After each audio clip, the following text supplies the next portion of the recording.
கிறிஸ்தேசுவுக்குள் மிகவும் அன்பாய் அழைக்கப்பட்ட அன்புக்குரிய சகோதர சகோதரிகள் யாவருக்கும் நம்முடைய பரம பிதாவாகிய தேவனுடைய நாமத்தினாலும் நமது அன்பின் கர்த்தராகிய நமது ஆண்டவராகிய இயேசு கிறிஸ்தனுடைய அன்பின் நாமத்தினாலும் வாழ்த்துக்களையும் வணக்கங்களையும் தெரிவித்துக் கொள்கிறேன். தேவனுடைய கிருபையினால் இந்த ஒரு நாளிலும் அவருடைய பரிசுத்தமுள்ள சமூகத்திலே நாம் ஒன்றிணைந்து மகா பரிசுத்தமுள்ள தேவனை நாம் துதிப்பதற்கும் தொழுது கொள்வதற்கும் தேவன் கொடுத்த நல்ல சந்தர்ப்பத்திற்கு நன்றிகளையும் துதிகளையும் நாம் அன்பின் கர்த்தர் வழியாக ஏறெடுத்து கொண்டு ஒவ்வொரு வாரமும் நாம் திங்கட்கிழமை தோறும் தியானித்து வருகிறதான நிருபங்களின் சுருக்கம் என்ற தலைப்பில் நிருபங்களில் இருக்கக்கூடிய சத்திய ஆலோசனைகளை புது சிஷ்யின் ஜீவியத்திற்கு தேவையான சத்தியங்களை நம்ம பெற்றுக்கொண்டு வந்துட்டு இருக்கிறோம். விசேஷமாக தேவ கிருபையில் அப்போஸ்தலனாகிய பவுல் எழுதிட்ட எபிரேயருக்கு எழுதின நிருபம் நம்ம ஸ்டார்ட் பண்ணி ஒரு 2 கிளாஸ் நம்ம பார்த்து நிறைவு செய்திருக்கிறோம். இன்றைய தினத்தில் நம்ம 69வது பாகத்துக்குள்ளாக நம்ம கடந்து செல்கிறோம். பகுதி 3 எபிரேயருக்கு எழுதின நிருபம் பகுதி 3ல் பாகம் 69ல் நம்ம கடந்து செல்கிறோம். ஸோ இந்த ஒரு பகுதிக்கு நம்ம தலைப்பு கூட நம்ம பார்க்கும் பொழுது நீரோ மாறாதவராய் இருக்கிறீர், நீரோ மாறாதவராய் இருக்கிறீர் என்ற ஒரு சப்டைட்டிலில் இன்றைய தினத்தில் தேவன் நமக்கு கொடுக்கக்கூடிய ஆலோசனைகளை நாம் தியானிக்கலாம். அதற்கு முன்பாக நம்ம கடந்த வாரத்தில் எபிரேயருக்கு எழுதின நிருபம் 1ஆம் அதிகாரம் வசனம் 1லிருந்து 6 வரைக்கும் இருக்கக்கூடிய வசனங்களினுடைய விளக்கங்களையும் அதில் தேவன் தந்துட்ட ஆலோசனைகளையும் நம்ம தியானித்தோம். அதில் 6ஆம் வசனம் நம்ம கவனிக்கும் பொழுது எபிரேயருக்கு எழுதின நிருபம் 1ஆம் அதிகாரம் 6ஆம் வசனத்தை நாம் கவனிக்கும் பொழுது, மேலும் தமது முதற்பேரானவரை உலகத்தில் பிரவேசிக்க செய்தபோது தேவதூதர் யாவரும் அவரை தொழுது கொள்ள கடவர்கள் என்றார் அப்படின்னு சொல்லி நம்ம வாசித்து பார்த்தோம். ஸோ அதில் தமது முதற்பேரானவரை அப்படின்னா முதற்பேரானவர் கர்த்தராகிய இயேசு. ஸோ அவர் மரித்தோரிலிருந்து திவ்ய சாபத்திற்கு உயிர்த்தெழுப்பப்பட்ட முதற்பேரானவராக இருக்கிறார்னு சொல்லி நம்ம பார்க்குறோம். ஸோ அந்த முதற்பேரானவரை பிரவேசிக்க செய்து அப்படின்னு சொல்லி உலகத்தில் பிரவேசிக்க செய்துன்னு சொல்லி நம்ம படித்தோம். ஸோ அவர் உயிர்த்தெழுந்து பரமேறினதற்கு அப்புறம் அவரை மீண்டும் கொண்டு வந்த போது அப்படிங்கிற ஒரு விஷயம் நம்ம கற்றுக்கொண்டோம். ஸோ முதற்பேரானவர் அப்படிங்கிறது இயேசு கிறிஸ்துவை குறிக்குது. உலகத்தில் பிரவேசிக்க செய்து அப்படிங்கிறது அவரது 2ஆம் வருகை குறித்து அங்கே சொல்லப்பட்டிருக்கு. ஸோ அந்த சமயத்தில் தூதர்கள் என்ன செய்யணும், அது தேவனுடைய கட்டளை என்னவாக இருக்குது அப்படிங்கிறது தான் பின்னால் 7ஆம் வசனத்திலிருந்து ஆலோசனைகள் சொல்கிறார் அப்போஸ்தலனாகிய பவுல். ஸோ அங்கே அந்த ஒரு சமயத்தில் அந்த தூதர்கள் என்ன செய்யணும் அப்படிங்கிறத குறித்து தேவனுடைய கட்டளைகள் என்னவாக இருக்குது அப்படிங்கிறது பின்னால் வரக்கூடிய வசனங்களாக இருக்குது. ஸோ இந்த தூதர்கள் நமது ஆண்டவராகிய இயேசு கிறிஸ்துவை வணங்கணும், அவருக்கு பணிந்து குனிந்து அவருக்கு வணங்கணும் அப்படிங்கிறது பிதாவாகிய தேவனுடைய தெய்வீக திட்டமாக இருக்குது. ஸோ இது பிதாவாகிய தேவன் தம்முடைய ஒரே பேரான குமாரனுக்கு தந்த ஒரு விசேஷித்த ஒரு கணமாக இருக்குது அப்படிங்கிறத நம்ம பார்க்குறோம். ஸோ இது வரைக்கும், அதாவது அப்போஸ்தலனாகிய பவுல் சொல்லிட்டு வர்றாரு இல்லைங்களா, அது வரைக்கும் அந்த தூதர்கள் பிதாவுக்கு மட்டும்தான் அந்த ஒரு ஆராதனை, பிதாவை மட்டும்தான் அந்த தொழுது கொள்ளக்கூடிய அந்த விஷயங்கள், அவருக்கு மட்டுமே அந்த ஒரு ஆராதனைகளை செய்கிறாங்க. ஸோ இங்கே பிதாவுக்கு அடுத்து அவருடைய குமாரனையும் வர்ஷிப் பண்ணணும், அவருக்கும் ஆராதனை செய்யணும் அப்படிங்கிற ஒரு கட்டளையை, ஒரு திட்டத்தை அங்கே அவர் என்ன பண்ணுறாருன்னா அந்த பிதாவாகிய தேவன் வெளிப்படுத்துகிறார். ஸோ இங்கே உலகத்தில் இன்னைக்கு நம்ம கவனிக்கும் பொழுது அவங்களுக்கு பிடித்த மாதிரி என்ன பண்ணுறாங்கன்னு சொல்லி பார்த்தோம்னா தங்கள் இஷ்ட தெய்வங்களுக்கு ஆராதனை, அபிஷேகங்கள், இந்த மாதிரி விஷயங்கள் அவங்க செய்கிறாங்க. ஆனால் நம்ம அந்த ஜனங்களிலிருந்து பிரித்தெடுக்கப்பட்ட வகுப்பாராக உண்மையுள்ள சர்வ வல்லமையுள்ள தேவனை நம்ம ஆராதிக்கிறோம். ஸோ இந்த ஒரு ஆராதனை ஒரு புத்தியுள்ள ஒரு ஆராதனையாக இருக்கணும் அப்படிங்கிறத நம்ம பார்க்குறோம். ஸோ உலக ஜனங்களை நம்ம பார்க்கும் பொழுது அவங்க விதவிதமாக டிசைனாக என்ன பண்ணுறாங்கன்னு சொல்லி பார்த்தோம்னா அவங்களுடைய இஷ்ட தெய்வங்களை வணங்குறாங்க. உதாரணத்திற்கு நம்ம பார்த்துருப்போம், நிறைய இந்த பாத யாத்திரைகள் அவங்க போகிறது, அழகு குத்தி கொள்வது, தங்களுடைய சரீரத்தை கீறிக்கொள்வது, காயப்படுத்தி கொள்வது. ஸோ இது அவர்களுடைய நம்பிக்கை. ஸோ நம்ம அதை பற்றி நம்ம எதுவும் சொல்வதற்கு இல்லை. ஸோ இது அவங்களுடைய நம்பிக்கை. ஸோ ஆனால் நாம் நம்முடைய உண்மையான தேவனை எப்படி ஆராதனை செய்கிறோம் அப்படின்னு சொல்லி நம்ம கவனிக்கணும். பாருங்க, இன்னைக்கு பெயர் சபையில் இருக்கக்கூடிய சகோதரர்கள், சகோதரிகள் கூட அவங்க எப்படி தேவன, அவங்களுக்கு தெரிந்த அறியப்பட்ட தேவன, அவங்க எப்படி அவங்க வந்து துதிக்கிறாங்க, ஆராதனை செய்றாங்கன்னா, ஞாயிற்றுக்கிழமை அவங்க வந்து சண்டே சர்வீஸுக்கு போயிடுறாங்க.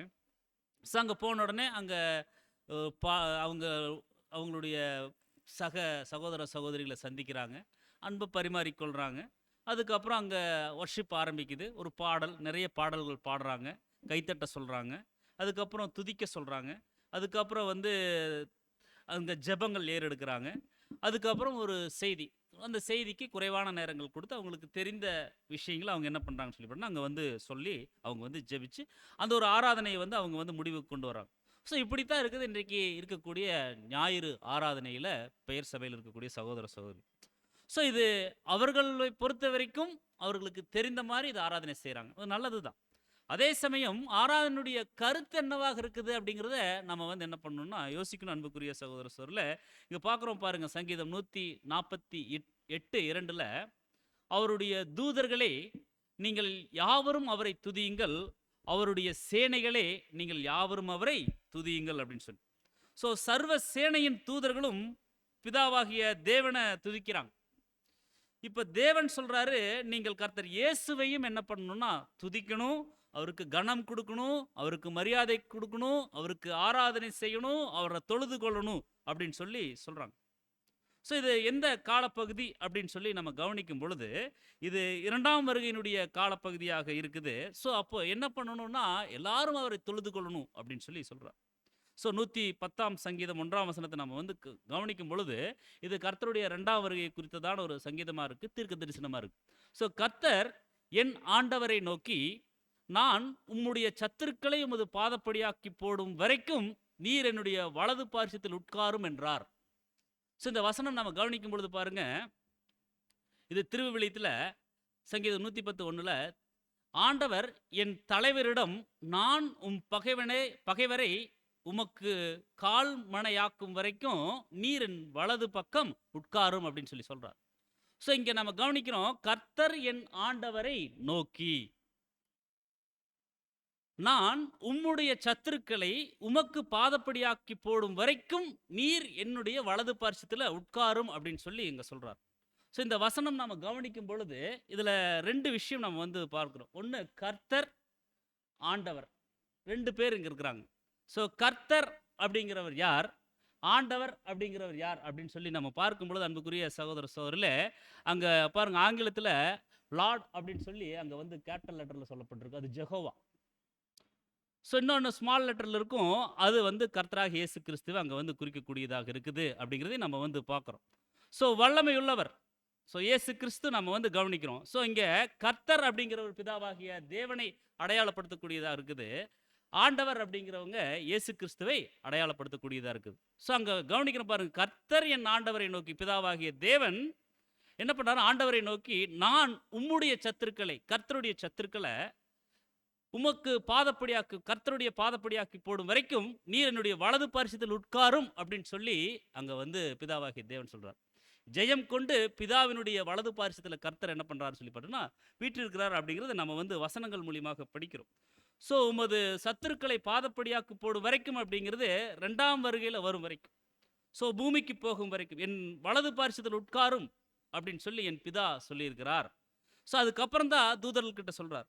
ஸோ முதலாவது நம்ம யாரை தொழுது கொள்ளணும் அப்படின்னு சொல்லி நம்ம கவனிக்கும் பொழுது, கர்த்தர்கிட்ட கேட்கும் பொழுது கர்த்தர் எப்படி சொல்லிட்டார்னு சொல்லி பார்த்தோம்னா பாருங்க, அந்த பிசாசால சோதிக்கப்படும் பொழுது கூட மத்தேயு 4ஆம் அதிகாரம் 10ஆம் வசனத்துல ஒரு பெரிய ஒரு கான்வர்சேஷன் பார்க்கிறோம். ஸோ 10ஆம் வசனத்தை நம்ம கவனிக்கும் பொழுது, அப்பொழுது இயேசு, அப்பாலே போ சாத்தானே, உன் தேவனாகிய கர்த்தரை பணிந்து கொண்டு அவர் ஒருவருக்கே ஆராதனை செய்வாயாக என்று எழுதியிருக்கிறதே அப்படின்னு சொல்லி அங்க வந்து கர்த்தர் வந்து சொல்றார். ஸோ பிதா ஒருவருக்கு தான் ஆராதனை அங்க வந்து செய்யணும் அப்படிங்கிறத நம்ம வந்து பார்க்கணும். இன்னைக்கு நமக்கு தெரிந்திருக்கிறபடி, அன்புக்குரிய சகோதர சகோதரர்களே, சாத்தான் மற்றும் அவருடைய தூதர்கள்லையே எல்லாரும் என்ன பண்றாங்கன்னு சொல்லி பார்த்தோம்னா வணங்குறாங்க. ஆனா நாமும் கூட சில நேரங்கள்ல பாருங்க, நம்ம எப்படி ஒரு சூழ்நிலைக்குள்ள போயிடுறோம்னு சொல்லி பார்த்தோம்னா, தேவனுக்கு கொடுக்க வேண்டிய முக்கியத்துவத்தை நம்முடைய சொந்த வாழ்க்கையில, அல்லது பல்வேறு விதமான சூழ்நிலைகளுக்குள்ளாக நம்ம கடந்து சென்று என்ன பண்ணிடுறோம்னா, தேவனுக்கு கொடுக்கக்கூடிய முக்கியத்துவத்தை மற்றதுக்கு கொடுத்துறோம். உதாரணத்துக்கு கவனிக்கும் பொழுது பணம் சம்பாதிக்கிறது. பணம் சம்பாதிக்கிறது. அதுக்கு கூட நம்ம என்னன்னா பணம் இன்னும் வேணும், வேணும், வேணும்னு சொல்லி அதற்கு பின்னால ஓடுறோம். பொருள் சேர்க்கிறது. இந்த விஷயங்கள் எல்லாமே ஒரு விக்கிரக ஆராதனைக்கு அது வந்து சமமாக இருக்குது அப்படின்னு சொல்லி நம்ம வந்து பார்க்குறோம். அப்படின்னா விக்கிரக ஆராதனைக்கு சமம் அப்படின்னு சொல்லி பார்த்தோம்னா, நம்ம எதைய தொழுது கொள்றோம் அப்படின்னா, அந்த பணத்தையும், பொருளையும் மற்றும் அந்த ஒரு வசதி வாய்ப்புகளையும் நம்ம தொழுது கொள்றோம். ஆனா இங்க கர்த்தர் என்ன சொல்லிட்டாருன்னு சொல்லி பார்த்தோம்னா, பிதாவாகிய தேவன் ஒருவருக்கு தான் ஆராதனை செய்யணும் அப்படின்னு சொல்லி சொல்றார். ஸோ அப்போ தேவனுக்கு கொடுக்க வேண்டிய முக்கியத்துவத்தை கொடுக்காம மற்ற எதற்கு கொடுத்துட்டாலும் அது ஒரு விக்கிரக ஆராதனை தான் அப்படின்னு சொல்லி நம்ம வந்து பார்க்குறோம். ஸோ அதனுடைய எபிரேய அர்த்தம் வந்து கவனிக்கும் பொழுது சாஸ்டா அப்படிங்கிற ஒரு வார்த்தையை வந்து நம்ம வந்து பார்க்குறோம். ஸோ இந்த சாஸ்டா அப்படிங்கிறது பாருங்க, கிறிஸ்து பிறந்தபோது 3 சாஸ்திரிகள் வந்து என்ன பண்றாங்கன்னு சொல்லி பார்த்தோம்னா, சாஷ்டாங்கமா விழுந்து காலில் விழுந்து அங்கே கைகூப்பி வணங்குறாங்க. ஸோ இங்கே நம்ம வந்து அந்த சாஸ்டா அப்படிங்கிறதுக்கு நம்ம என்ன ஒரு அர்த்தம் புரிந்து கொள்ளலாம்னா, சரீரத்தை தாழ்த்தி வணங்குதல், தங்களை சரண்டர் பண்ணுறது அப்படிங்கிறது தான் அர்த்தமாக இருக்குது. அதாவது நான் உங்களுக்கு கட்டுப்பட்டு நடப்பேன், இனி உங்களுக்கு கீழாக இருப்பேன், நீங்கள் சொல்கிறத நான் செய்வேன் அப்படிங்கிறது தான் அர்த்தம். ஸோ அதுதான் அங்கே வந்து கர்த்தர் வந்து அந்த பிசாசு சாத்தான்கிட்ட சொல்கிறாரு, பிதாவாகிய தேவன் ஒருவருக்கே நீ வந்து என்ன பண்ணு, ஆராதனை செய். அவருக்கு தவிர மற்ற எதுக்கு நீ முக்கியத்துவம் கொடுத்தாலும் அது விக்கிரக ஆராதனை. அப்போ நீ அந்த விக்கிரகத்திற்கு நீ என்ன பண்ணுறேன்னா, நீ வந்து பணிந்து கொள்கிற, அதுக்கு கீழ்ப்பட்டு நடப்பேன்னு சொல்லி சொல்கிற, அந்த உலக பிரகாரமான விஷயங்களுக்கு நீ வந்து முக்கியத்துவம் கொடுக்குறேங்கிற அர்த்தம் வந்துடும். ஸோ அப்படி இருக்கக்கூடாது அப்படிங்கிறத நம்ம இந்த அந்த ஒரு கர்த்தர் சொன்ன அந்த வார்த்தையிலிருந்து ஒரு அர்த்தம் நம்ம வந்து புரிந்து கொள்கிறோம். ஸோ அதாவது அவர் என்ன, தேவன் என்ன சொல்கிறாரோ அதை கேட்டு நடக்கணும். ஸோ அதுதான் ஒரு புத்தியுள்ள ஒரு உண்மையான ஒரு ஆராதனையினுடைய அர்த்தமாக இருக்குது. அன்புக்குரிய சகோதர சொல்ல, தேவன் சொல்லக்கூடிய வார்த்தைகளுக்கு நம்ம முற்றிலும் கீழ்ப்படினோம்.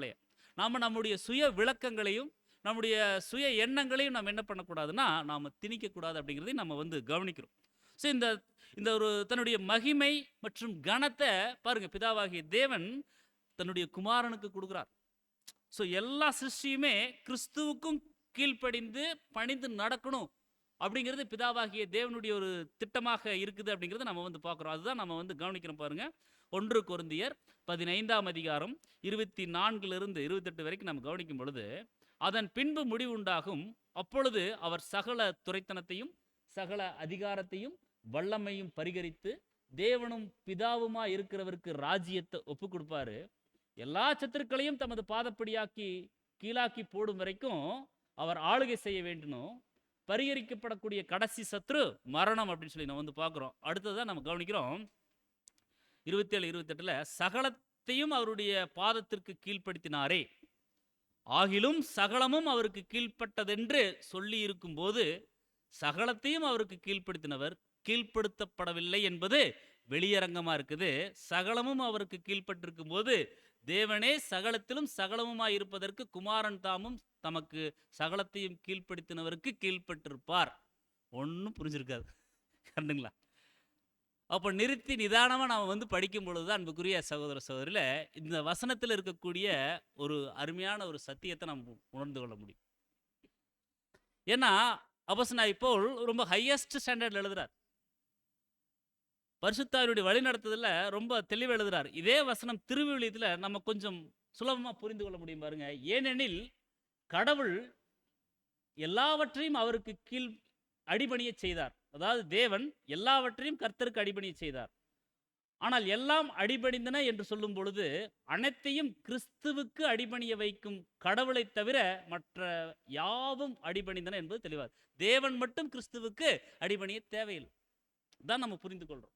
ஸோ அனைத்துமே, அடுத்த வசனம் பாருங்க, அனைத்துமே மகனுக்கு அடிபணியும் போது, எல்லாமே கர்த்தருக்கு அடிபணிந்து கீழ்ப்படிந்து இருக்கும்போது, தமக்கு அனைத்தையும் அடிபணிய செய்த கடவுள் பிதாவாகிய தேவன், அவருக்கு மகனும் கர்த்தராகிய இயேசு கிறிஸ்துவும் அடிபணிவார்.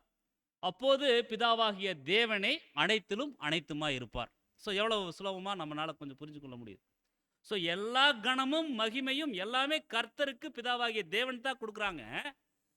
ஸோ எல்லாவற்றையும் முந்தின சீருக்கு கொண்டு வந்து பிதாவாகிய தேவனுடைய பாதத்தில் கொண்டு போய் ஒப்படைச்சிட்டு கர்த்தரும் என்ன பண்ணுறாருன்னு சொல்லி பார்த்தோம்னா அவருடைய பாதத்திற்கு கீழாக உட்காந்துக்கிறார். நீங்கள் சொல்லுங்கப்பா, அடுத்து நான் என்ன செய்யணும், அடுத்து என்னுடைய வேலை என்னன்னு சொல்லி அங்கே என்ன பண்ணுறாருன்னு சொல்லி பார்த்தோம்னா உட்கார்ந்து கொள்கிறோம். ஸோ அதுதான் ஒரு கீழ்ப்படிதலாக இருக்குதுன்னு சொல்லி நம்ம வந்து பார்க்குறோம். ஸோ சகலத்தையும் கீழ்ப்படுத்தினவர் இயேசு கிறிஸ்துவுக்கே சகலமும் கீழ்ப்பட்டிருக்கும் பொழுது, அங்கே மத்தேயு 4ஆம் அதிகாரத்தில் இயேசு கிறிஸ்து அங்கே சாத்தான் வந்து காம்ப்ரமைஸ் பண்ணுறார். ஸோ நீங்கள் வந்து இந்த என்னுடைய வார்த்தைக்கு நீங்கள் கீழ்ப்படிஞ்சீங்கன்னா, அந்த சாத்தான் சொல்கிறார், நீங்கள் நான் சொல்கிறபடி கேட்டீங்கன்னா உங்களுக்கு எல்லாமே கிடைக்கும் அப்படின்னு சொல்லி அங்கே காம்ப்ரமைஸ் பண்ணுறார். ஸோ நீங்கள் எதுக்கு வந்து இப்படி கஷ்டப்பட்டு பாடுபட்டு அடிபட்டு வையப்பட்டு இவ்வளோ நீங்கள் வந்து மறிக்கணுங்கிற அவசியம் இல்லை, கேவலப்படணுங்கிற அவசியம் இல்லை. ஸோ இந்த கணத்தை நானே உங்களுக்கு தரேன்னு சொல்லி அங்கே சாத்தான் சொல்கிறார். ஸோ அதுக்கு நீங்கள் என்ன பணிந்து கொள்ளுங்கன்னு சொல்லி சொல்கிறார் அங்கே சாத்தான். என்ன நீங்கள் பணிந்து கொள்ளுங்க, நானே தர்றேன் அப்படின்னு சொல்லி சொல்கிறார். அதாவது குறுக்கு வழியில் நீங்கள் இந்த ஒரு வாய்ப்பை நீங்கள் பெற்றுக்கொள்ளலாம்னு சொல்லி அங்கே நயம் காட்டின பொழுது கர்த்தர்கிட்ட. ஸோ அப்போ தான் கர்த்தர் இந்த வார்த்தை சொல்கிறாரு, பிதாவாகிய தேவன் ஒருவருக்கே நீ ஆராதனை செய்யின் அப்படின்னு அங்கே சொல்கிறார். ஸோ அவருக்கு மட்டும்தான் பணிஞ்சு கீழ்ப்படிந்து நடக்கணும் அப்படிங்கிறது தான் ஆராதனையினுடைய உண்மையான அர்த்தம். ஆக்சுவலாக நம்ம ஒவ்வொரு ஞாயிறும் நம்ம ஆராதனைக்கு வர்றோம், கலந்து கொள்கிறோம், எல்லாமே நம்ம செய்கிறோம். ஆனால் உண்மையான அர்த்தம் என்ன அப்படின்னா, அன்புக்குரிய சகோதர சகோதரில், உண்மையான ஆராதனையின் அர்த்தம் நம்ம கவனிக்கும் பொழுது பிதாவாகிய தேவன் ஒருவருக்கே பணிந்து குனிந்து அவருடைய வார்த்தைகளுக்கு அஞ்சி நம்ம நடுங்கி நடக்கணும். அதாவது அவருக்கு நான் கீழ்ப்பட்டிருப்பேன், அவருடைய வார்த்தைகளை நான் முற்றிலும் கை கொண்டு நடப்பேன். ஸோ அப்படியெல்லாம் இருக்கிறது தான் உண்மையான ஒரு ஆராதனையினுடைய அர்த்தமாக இருக்குது. ஸோ இந்த வார்த்தைகளின்படி நம்ம நடக்கலை அப்படின்னா ஏதோ சும்மா நம்ம பெயர்சபை நண்பர்கள் போல நம்ம வர்றோம் போகிறோம், அவ்வளோதான். ஸோ இது அப்போஸ்தலனாகிய பவுல் சொல்லிட்ட புத்தியுள்ள ஆராதனை அல்ல. புத்தியுள்ள ஆராதனைனா தேவனுடைய வார்த்தைகளுக்கு நாம் கீழ்ப்படிந்து நடக்கணும். ஸோ அதுதான் நம்ம எப்படி கீழ்ப்படிந்து நடக்கணும் அப்படின்னு சொல்லி கவனிக்கும் பொழுது அந்த ஆராதனையினுடைய ஒழுங்குமுறைகளெல்லாம் நம்ம படிச்சிருக்கோம். ஸோ நம்முடைய மூத்த சகோதரர் ஒரு பாடம் கூட எழுதியிருக்கார், தேவாலயத்தில் கொண்டிருக்க வேண்டிய நல்லொழுக்கம், decorum of house of God அப்படிங்கிற தலைப்பில். ஸோ தேவனுடைய ஆலயத்திற்கு வரும் பொழுது நம்ம எப்படி நம்மளை நாம் சரியாக நம்ம தேவனுடைய வார்த்தைகளின்படி நம்ம காத்துக்கொள்ளணும். ஏன்னா மூடர் பலியிடுகிறதுல தேவன் பிரியப்படுறதில்லை. நம்ம தேவனுடைய வார்த்தைகளின்படி நம்ம நடக்காம, அவருக்கு நாம் முக்கியத்துவம் கொடுக்காம, அவருடைய விஷயங்களை நம்ம கவனம் கொடுக்காம, நம்ம வெறுமனே நாம் வந்துட்டு ஆராதனையில் கலந்துட்டு பங்கெடுத்துட்டு போயிட்டோம்னா அது மூடர் பலியிடுவது போல, ஒரு முட்டாள் போய் பலியிடுவது போல. ஆனால் நம்ம ஆராதனைக்கு தான் வந்திருக்கிறோம். 1.5 மணி நேரம் 2 மணி நேரம் நம்ம இருக்கிறோம், கடைசி வரைக்கும் இருந்து போகிறோம். ஆனால் தேவனுக்கு கொடுக்க வேண்டிய முக்கியத்துவத்தை நம்ம கொடுக்கல அப்படின்னா அன்புக்குரிய சகோதர சோர்களே, அந்த ஆராதனையில் வந்து உட்கார்றதுல ஒரு பிரயோஜனம்.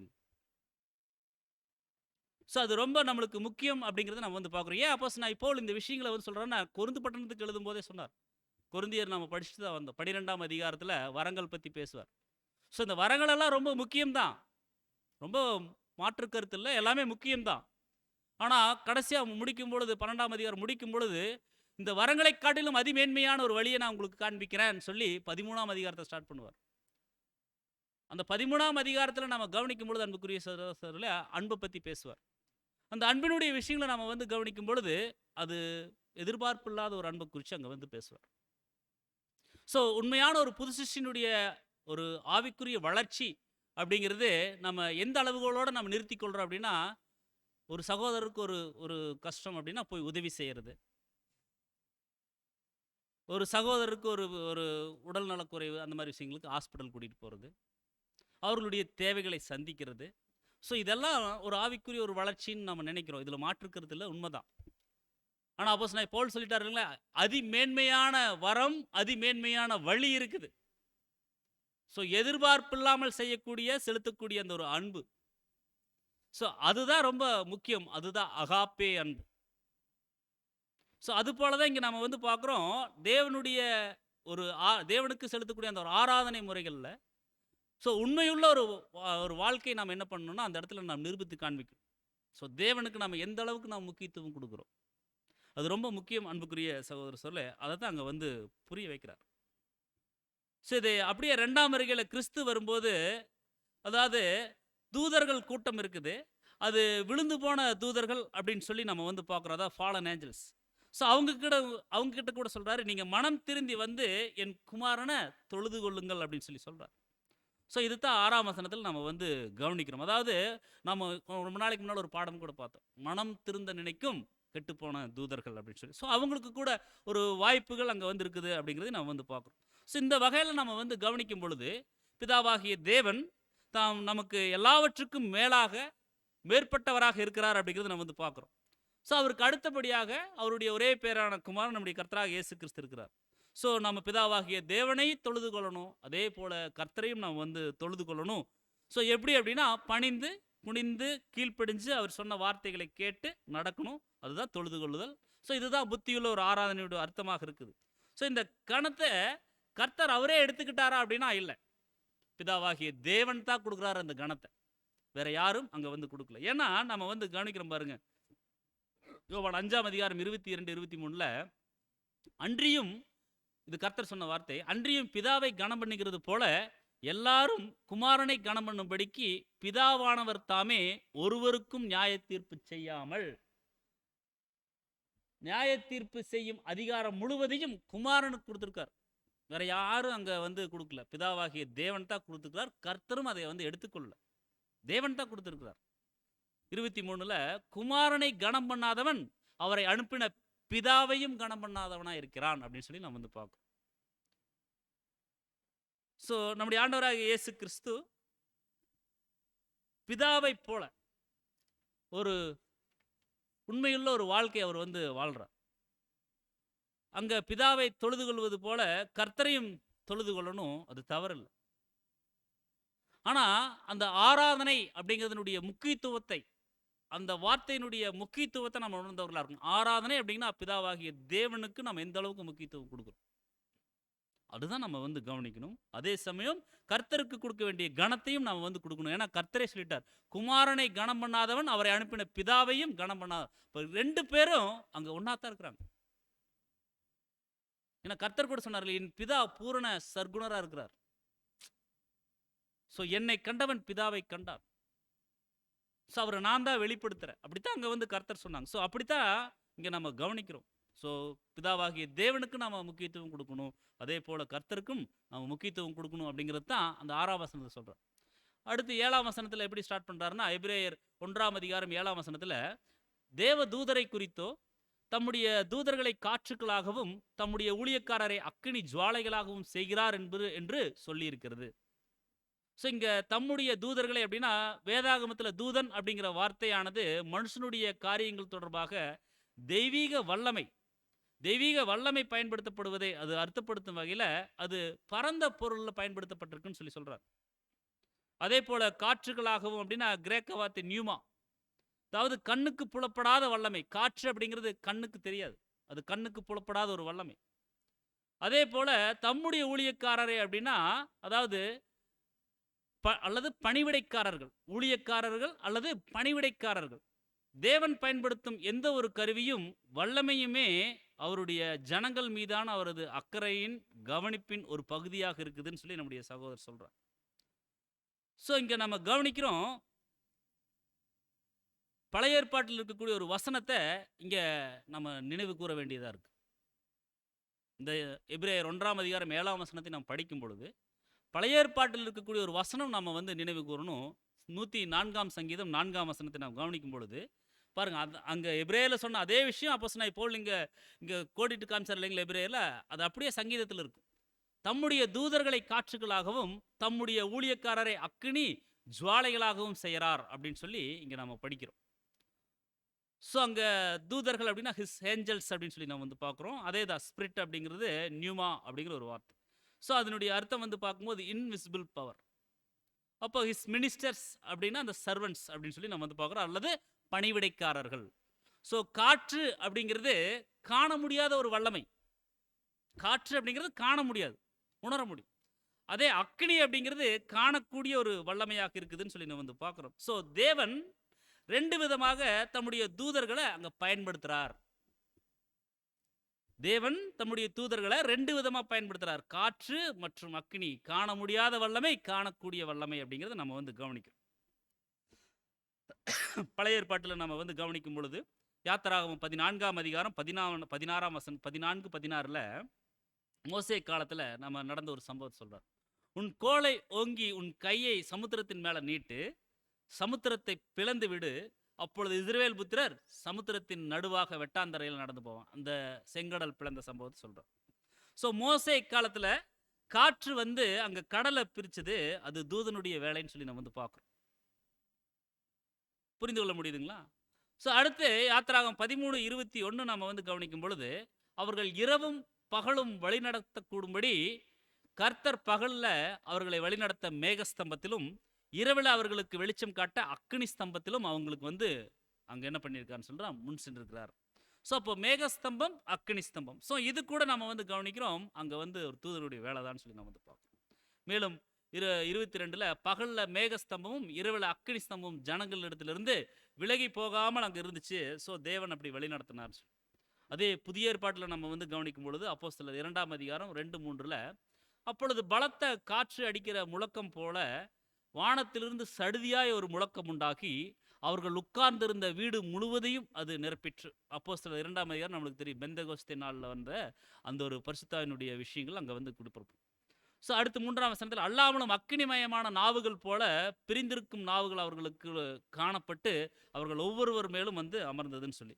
ஸோ பலத்த காற்று பூமி அப்படிங்கிறது பூமியில் சில நியாய தீர்ப்புகள் நடக்க போகிறத அங்கே வந்து முன்னெடுத்து சொல்லக்கூடியதாக இருக்குதுங்கிறதையும் நம்ம வந்து பார்க்குறோம்.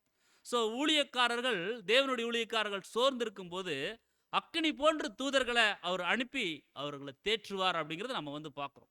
ஸோ இதுக்கு கூட நம்ம பழைய ஏற்பாட்டில் நம்ம வந்து கவனிக்கும் பொழுது பாருங்க, மோசேயினுடைய ஒரு அனுபவத்தில் நம்ம கவனிக்கும் பொழுது அந்த மோசேயினுடைய முட்செடியில் அக்கினி அங்கே வந்து இருந்ததை நம்ம வந்து பார்க்குறோம். ஸோ அதான் மோசேயின் முட்செடி நம்ம வந்து பாடம் கவனிச்சிருப்போம். ஸோ அங்கே வந்து தூதன் வந்து என்ன பண்ணுறான்னு சொல்லி பார்த்தோன்னா அங்கே முட்செடியில் பேசுகிறான்னு சொல்லி நம்ம வந்து பார்ப்போம். ஸோ இன்னும் அங்கே ஏதேனில் அந்த சுடரொளி பட்டயமாகட்டும், கேயாசியின் கண்கள் திறந்தபோது அக்கினிமயமான ரதங்கள் அந்த மலை முழுவதும் இருந்த அந்த ஒரு விஷயங்களாகட்டும், இப்படி நிறைய உதாரணங்கள் அங்கே தேவன் என்ன பண்ணுறாருன்னா தூதர்கள் மூலியமாக அங்கே வந்து வேலைகள் அங்கே வந்து செய்திருக்கிறான்னு சொல்லி வந்து பார்க்குறோம். அப்போ தேவைப்படும் சூழ்நிலைகளில் அங்கே காற்றுக்களாகவும், தன்னுடைய ஊழியக்காரர்கள் சோர்ந்து போகும் பொழுது அக்கினி போன்று அங்கே வந்து என்ன பண்ணுறான்னு சொல்லி பார்த்தோம்னா ஒரு சில தேற்றுதல்களையும் அங்கே வந்து கொடுக்குறார் அப்படிங்கிறத நம்ம வந்து இந்த ஒரு சம்பவங்கள் மூலியமாக பார்க்குறோம். ஸோ தூதர்கள் தம்முடைய வேலைகளை செய்வதற்கு அங்கே தேவன் பயன்படுத்தியிருக்கிறார். ஸோ அதைத்தான் அங்கே அப்போஸ்தலனாகிய பவுல் வந்து அங்கே வந்து குறிப்பிட்டு சொல்கிறார், நான் நம்புறேன்னு சொல்லி சொல்கிறார். ஆனாலும் இயேசு கிறிஸ்துவை குறித்து என்ன சொல்கிறார் அப்படிங்கிறத நம்ம கவனிக்கும் பொழுது 8ஆம் வசனத்தில் எபிரேயர் 1:8ல் குமாரனை நோக்கி, தேவனே உம்முடைய சிங்காசனம் என்றென்றைக்கும் உள்ளது, உம்முடைய ராஜ்யத்தின் செங்கோல் நீதியுள்ள செங்கோலாக இருக்குது. குமாரனை நோக்கி சொல்றார், தேவனே உம்முடைய சிங்காசனம் என்னென்றைக்கும் உள்ளது, உம்முடைய ராஜ்யத்தின் செங்கோல் நீதியுள்ள செங்கோலாக இருக்குது. ஸோ தேவனே அப்படிங்கிறது கிரீக்கில் வந்து பார்க்கும் பொழுது கிரேக்க வார்த்தை தியோஸ் அப்படிங்கிற வந்து ஒரு வார்த்தை. ஸோ அது எபிரேய பாஷையில் ஏலோஹிம் அப்படி என்றுள்ளதை போலவே இதுவும் வலிமை மிக்க, வல்லமை மிக்க, எவருக்கும் பயன்படுத்தப்படக்கூடிய ஒரு வார்த்தை அப்படிங்கிற ஒரு விஷயமாக இருக்குதுன்னு சொல்லி நாம் வந்து பார்ப்போம். ஸோ அடுத்தது உம்முடைய சிங்காசனம் அப்படிங்கிறது அத்தாரிட்டி அண்ட் ரூலர்ஷிப், அதாவது அதிகாரம் மற்றும் அரசாட்சி அங்கே குறிக்கக்கூடியதாக இருக்குது. அந்த செங்கோல் அப்படிங்கிறது ரைட் டு ரூல், அதாவது ஆளுகை செய்வதற்கான அந்த ஒரு உரிமையாக இருக்குது. ஸோ பழைய ஏற்பாட்டு தூதர்கள் ஒரு வேலையை அவங்களுக்கு சொல்லும்போது அதை அவங்க செய்வாங்க, செய்து முடிப்பாங்க. ஆனால் குமாரனுக்கு அப்படிப்பட்ட ஒரு சூழ்நிலை இல்லை. ஏன்னா அவர் தான் எல்லாத்தையும் ரூல் பண்ணுறார். ஸோ அந்த அத்தாரிட்டியை யார் தான் கொடுத்துருக்காங்கன்னா பிதாவாகிய தேவன் தான் அங்கே வந்து கொடுத்துருக்கார். ஸோ அதுதான் நம்ம வந்து கவனிக்கிறோம் பாருங்க. சங்கீதம் 45:6ல் தேவனே உமது சிங்காசனம் என்றென்றைக்கும் உள்ளது, உமது ராஜ்யத்தின் செங்கோல் நீதியுள்ள செங்கோலாக இருக்குது அப்படின்னு சொல்லி சொல்கிறார். ஸோ இங்கே அதை வந்து என்ன பண்ணுறான்னு சொல்லி பார்த்தோம்னா அந்த எபிரேயரில் சொன்ன அந்த விஷயத்தை கோட்டு நம்ம வந்து பார்க்குறோம். ஸோ இந்த ஒரு 45ஆம் சங்கீதத்தை நம்ம கவனிக்கும் பொழுது இது ஒரு விசேஷமான ஒரு சங்கீதம். ஸோ சாலமோன் மற்றும் அவருடைய மணவாட்டி இருவருக்குமான அந்த ஒரு திருமண பந்தத்தை குறித்ததான ஒரு சங்கீதமாக இருக்குதுன்னு சொல்லி நம்ம வந்து பார்க்குறோம். ஸோ இது எப்படி நம்ம குறிப்பிடுறாங்க மூத்த சகோதரர்கள் அப்படின்னா, இது ஒரு கல்யாண சங்கீதம், திருமண சங்கீதம் அப்படின்னு கூட அங்க வந்து சொல்றாங்க. ஸோ இதை குறித்து நம்ம வந்து பார்க்கும் பொழுது, லிட்டரலா பார்க்கும்போது சாலமோனினுடைய அந்த ஒரு ஆளுகையை குறித்து இந்த ஒரு சங்கீதத்தில பேசப்பட்டிருக்கு. ஸோ இதுக்குள்ளேயும் தேவன் என்ன பண்றாருன்னா, அவருடைய தெய்வீக திட்டத்த அவர் வந்து புதைச்சு வச்சிருக்கார். ஸோ தீர்க்க தரிசனமாக அங்க வந்து சொல்லப்பட்டிருக்கு. ஸோ நாம் கிறிஸ்துவுக்கு ஒப்பிட்டு இந்த ஒரு சங்கீதத்த நிறைய பாடங்கள் நாம் வந்து பார்த்துருக்கோம். ஸோ இவர் சிங்காசனம் என்றென்றைக்கும் உள்ளது. எப்படின்னா, இப்பவும் சரி, 1000 வருட ஆண்டிலும் சரி, அவர்தான், அதாவது கிறிஸ்து தான் என்றென்றைக்கும் ராஜாவாக இருக்கிறார் அப்படிங்கிறத பிதா அவருக்கு கொடுக்கக்கூடிய ஒரு அத்தாரிட்டியாக, ஒரு அதிகாரமாக, ஒரு கனமாக இருக்குதுன்னு சொல்லி நம்ம வந்து பார்க்கிறோம். ஸோ அந்த செங்கோல் அப்படிங்கிறது நம்ம எப்படி புரிந்து கொள்ளலாம் அப்படின்னு சொல்லி பார்த்தோம்னா, அதாவது ஒரு ஆளுகையை செய்யக்கூடிய ஒரு விஷயமாக இருக்குது. ஸோ கோல் அப்படிங்கிறது பொதுவா அந்த ஒரு அரச ஆட்சியில, அரசவையில அந்த கோல் வந்து மாத்தி குடுக்குறாங்க அப்படின்னா, ஒரு ஆட்சியில ஒரு ராஜா போயி, இன்னொரு ராஜா வரும்போது, அவர் தன்கிட்ட இருக்கக்கூடிய அந்த ஒரு கோல இந்த புதிய ராஜாவுக்கு வந்து குடுப்பார். ஸோ நீங்க தான் இனிமேல் இந்த ஒரு ஜனங்கள நியாயம் விசாரிக்கிறதுக்கு சரியான ஒரு ராஜா அப்படிங்கிறத சொல்லி அந்த செங்கோல குடுப்பார். ஸோ செங்கோல் குறிக்குது சுதந்தரிக்கப்பட்ட ஒரு அதிகாரம். செங்கோல் அப்படிங்கிறது சுதந்தரிக்கப்பட்ட ஒரு அதிகாரத்தை கொடுக்கக்கூடியதா இருக்குது அப்படின்னு சொல்லி நம்ம வந்து பார்க்குறோம். ஸோ இந்த செங்கோலை யார், சுதந்தரிக்கப்பட்ட அதிகாரத்தை யார் கொடுத்தாங்க அப்படின்னா, பிதாவாகிய தேவன். யாருக்கு கொடுத்தாருன்னா, கர்த்தராகிய இயேசு கிறிஸ்து கொடுத்துருக்கார். ஸோ இந்த ஒரு செங்கோலை குறித்து, சுதந்தரிக்கப்பட்ட அதிகாரத்தை குறித்து நம்ம கவனிக்கும் பொழுது, அது நீதியின் செங்கோல் அப்படின்னு சொல்லி நம்ம வந்து படிச்சிருக்கிறோம். ஸோ தேவனால் ஆளுகை செய்வதற்கு நீங்க சரியா இருக்கிறீங்க அப்படின்னு சொல்லி தேவன் என்ன பண்றான்னு சொல்லி பார்த்தோம்னா, கர்த்தருக்கு அந்த நீதியின் செங்கோலை அங்க வந்து குடுக்குறான்னு சொல்லி வந்து பார்க்கணும். ஸோ இவ்வளோ பெரிய கனத்தை நான் உங்களுக்கு ஏன் கொடுக்குறேன் அப்படின்னு சொல்லி பிதா குமாரனை பார்த்து சொல்லக்கூடிய அந்த ஒரு காரணம் தான் வசனம் 9. ஏன் இந்த கனத்தை நான் உங்களுக்கு கொடுக்குறேன் அப்படின்னா, நீங்க எப்பேற்பட்டவராக இருக்கிறீங்க, அதாவது தேவன் குமாரன் கிட்ட சொல்றார். ஏன் இந்த கனத்தை நான் இந்த இந்த ஜனங்களை ஆட்சி செய்யக்கூடிய, வழிநடத்தக்கூடிய மிகப்பெரிய ஒரு ஒரு ஒரு அதிகாரத்தை நான் உங்களுக்கு கொடுக்குறேன், கனத்தை கொடுக்குறேன் அப்படின்னா, நீங்க எப்படிப்பட்டவராக இருக்கிறீங்க அப்படின்னு சொல்லி பார்த்தோம்னா, 9ஆம் வசனத்துல, நீர் நீதியை விரும்பி அக்கிரமத்தை வெறுத்திருக்கிறீர். கர்த்தர் எப்படி இருக்காருங்களா? நீதியை விரும்பி அக்கிரமத்தை வெறுத்திருக்கிறாரு. ஆதலால் தேவனே, உம்முடைய தேவன் உமது தோழரை பார்க்கிலும் உம்மை ஆனந்த தைலத்தினால் அபிஷேகம் பண்ணினார் என்றும் என்றும் அப்படின்னா, இந்த வசனத்தை நம்ம வேற எங்கேயோ படிச்சிருப்போம்.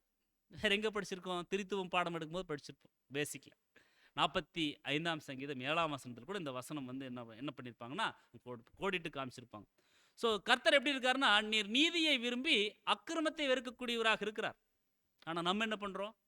நீதியை விரும்புறதில்லை, அக்கிரமத்தை தான் நாம் என்ன பண்ணுறோம்? அதிகமாக நாம் ஈடுபாடு காட்டுறோம். அப்படி இருக்கக்கூடாது அன்புக்குரிய சகோதர சகோதரியில.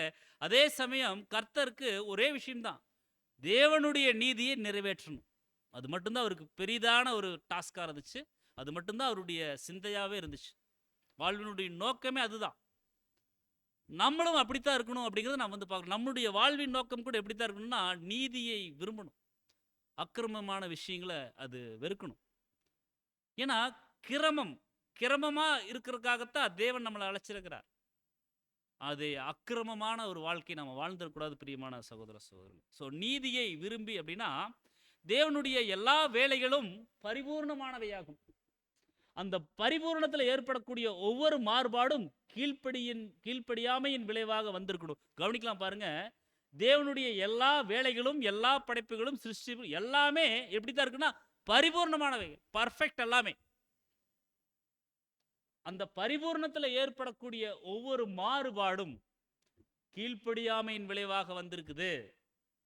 கீழ்ப்படியாதவர்கள் அழிந்து போவதே மாற்ற முடியாத ஒரு பிரமாணமாக இருக்குது. கீழ்ப்படியலைன்னா அழிந்து போயிடுவாங்க. அது மாற்ற முடியாத பிரமாணம். ஏன்னா தேவனுடைய விஷயத்துல அன்புக்கு ரொம்ப முக்கியத்துவம் இருக்குது, மாற்று கருத்து இல்லை. ஆனா அன்பா நீதியா அப்படின்னா, தேவனுக்கு நீதி தான் ரொம்ப முக்கியம். அதுல தேவன் என்ன பண்ண மாட்டார்னா, காம்ப்ரமைஸ் ஆக மாட்டார். ஸோ கீழ்ப்படியாதவர்கள் அழிந்து போவதே மாற்ற முடியாத ஒரு பிரமாணமாக இருக்குது.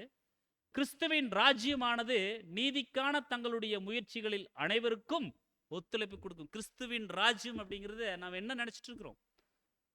நம்ம எப்படி அதை திங்க் பண்றோம் அப்படின்னா, அங்க சகோதரர் சொல்றாரு பாருங்க, நீதிக்கான தங்களுடைய முயற்சிகள், நீதினா கீழ்ப்படிதல். ஸோ கீழ்ப்படிதலுக்கான தங்களுடைய முயற்சிகள்ல அனைவருக்கும் அந்த ராஜ்யத்துல ஒத்துழைப்பு கிடைக்கும் அப்படின்றார். எல்லா விதமான வாய்ப்புகளும் வசதிகளும் அங்க ஏற்படுத்தி கொடுக்கப்படும் கீழ்ப்படி இருக்கு. தேவன் ஒருவரையே தொழுது கொள்வதற்கு, கர்த்தர் வழியாக தேவனை தொழுது கொள்வதற்கு அங்க அனைத்து வாய்ப்புகளும் அங்க கிடைக்கும். இறுதியில நீதியை விரும்ப கற்றுக்கொண்டவர்களை தவிர வேறு யாரும் எந்த தளத்திலும் ஜீவன் பெற மாட்டாங்கன்னு சொல்லி இங்க தெளிவா சொல்றார். ஸோ நீதியை விரும்பக்கூடிய வகுப்பாராக நம்ம வந்து இருக்கணும். அடுத்து அக்கிரமத்தை வெறுத்திருக்கிறீர். ஸோ அக்கிரமம் அப்படிங்கிறது பொல்லாப்பு. கர்த்தராக இயேசுவின் சகோதர சகோதரிகள் அனைவரும் பாவம் குறித்த ஒரே மாதிரியான நிலைப்பாட்டை, அதிலும் விசேஷமாக நமக்குள் இருக்கும் பாவம் குறித்த ஒரே மாதிரியான நிலைப்பாட்டை கொண்டிருக்கணும். பாவம் அப்படின்னா தேவனுக்கு அது ஆகாது, தேவனுக்கு அது பிடிக்காது. அது தேவன் நம்மளுக்கு கொடுக்காத ஒரு விஷயம் அந்த பாவம். ஏன்னா நம்ம பாருங்க, கர்த்தருடைய ஈடுபலியின் புண்ணியத்தினால அந்த பாவத்திலிருந்து விடுபட்டு நம்ம என்ன எப்படி இருக்கிறோம் அப்படின்னா, தற்காலிக நீதிமானாக்கப்பட்ட நிலைமைக்குள்ள நம்ம இருக்கிறோம். ஸோ அதுலேயே நீதி வந்துருச்சு. ஸோ அந்த ஒரு நீதியை நம்முடைய கடைசி வரைக்கும், நம்முடைய தேவன் கொடுத்திருக்கக்கூடிய அந்த கடைசி நொடி வரைக்கும் நாம் என்ன பண்ணணும்னா, நாம் நின்று காண்பிக்கக்கூடியவர்களாக இருக்கணும். ஸோ அதைத்தான் அங்கே வந்து சொல்கிறார். ஸோ அது சொல்லிட்டு, உம்முடைய தேவன் அப்படின்னா உமக்கும் மேலாக வல்லமை மிக்கக்கூடிய ஒருவர், கர்த்தருக்கு மேலே தேவன் இருக்கார். ஸோ கிறிஸ்து ஒரே நபராக இருக்கிறோம் என்று ஒருபோதும் கூறினதில்லைன்னு சொல்லி சொல்கிறார் சகோதரர்.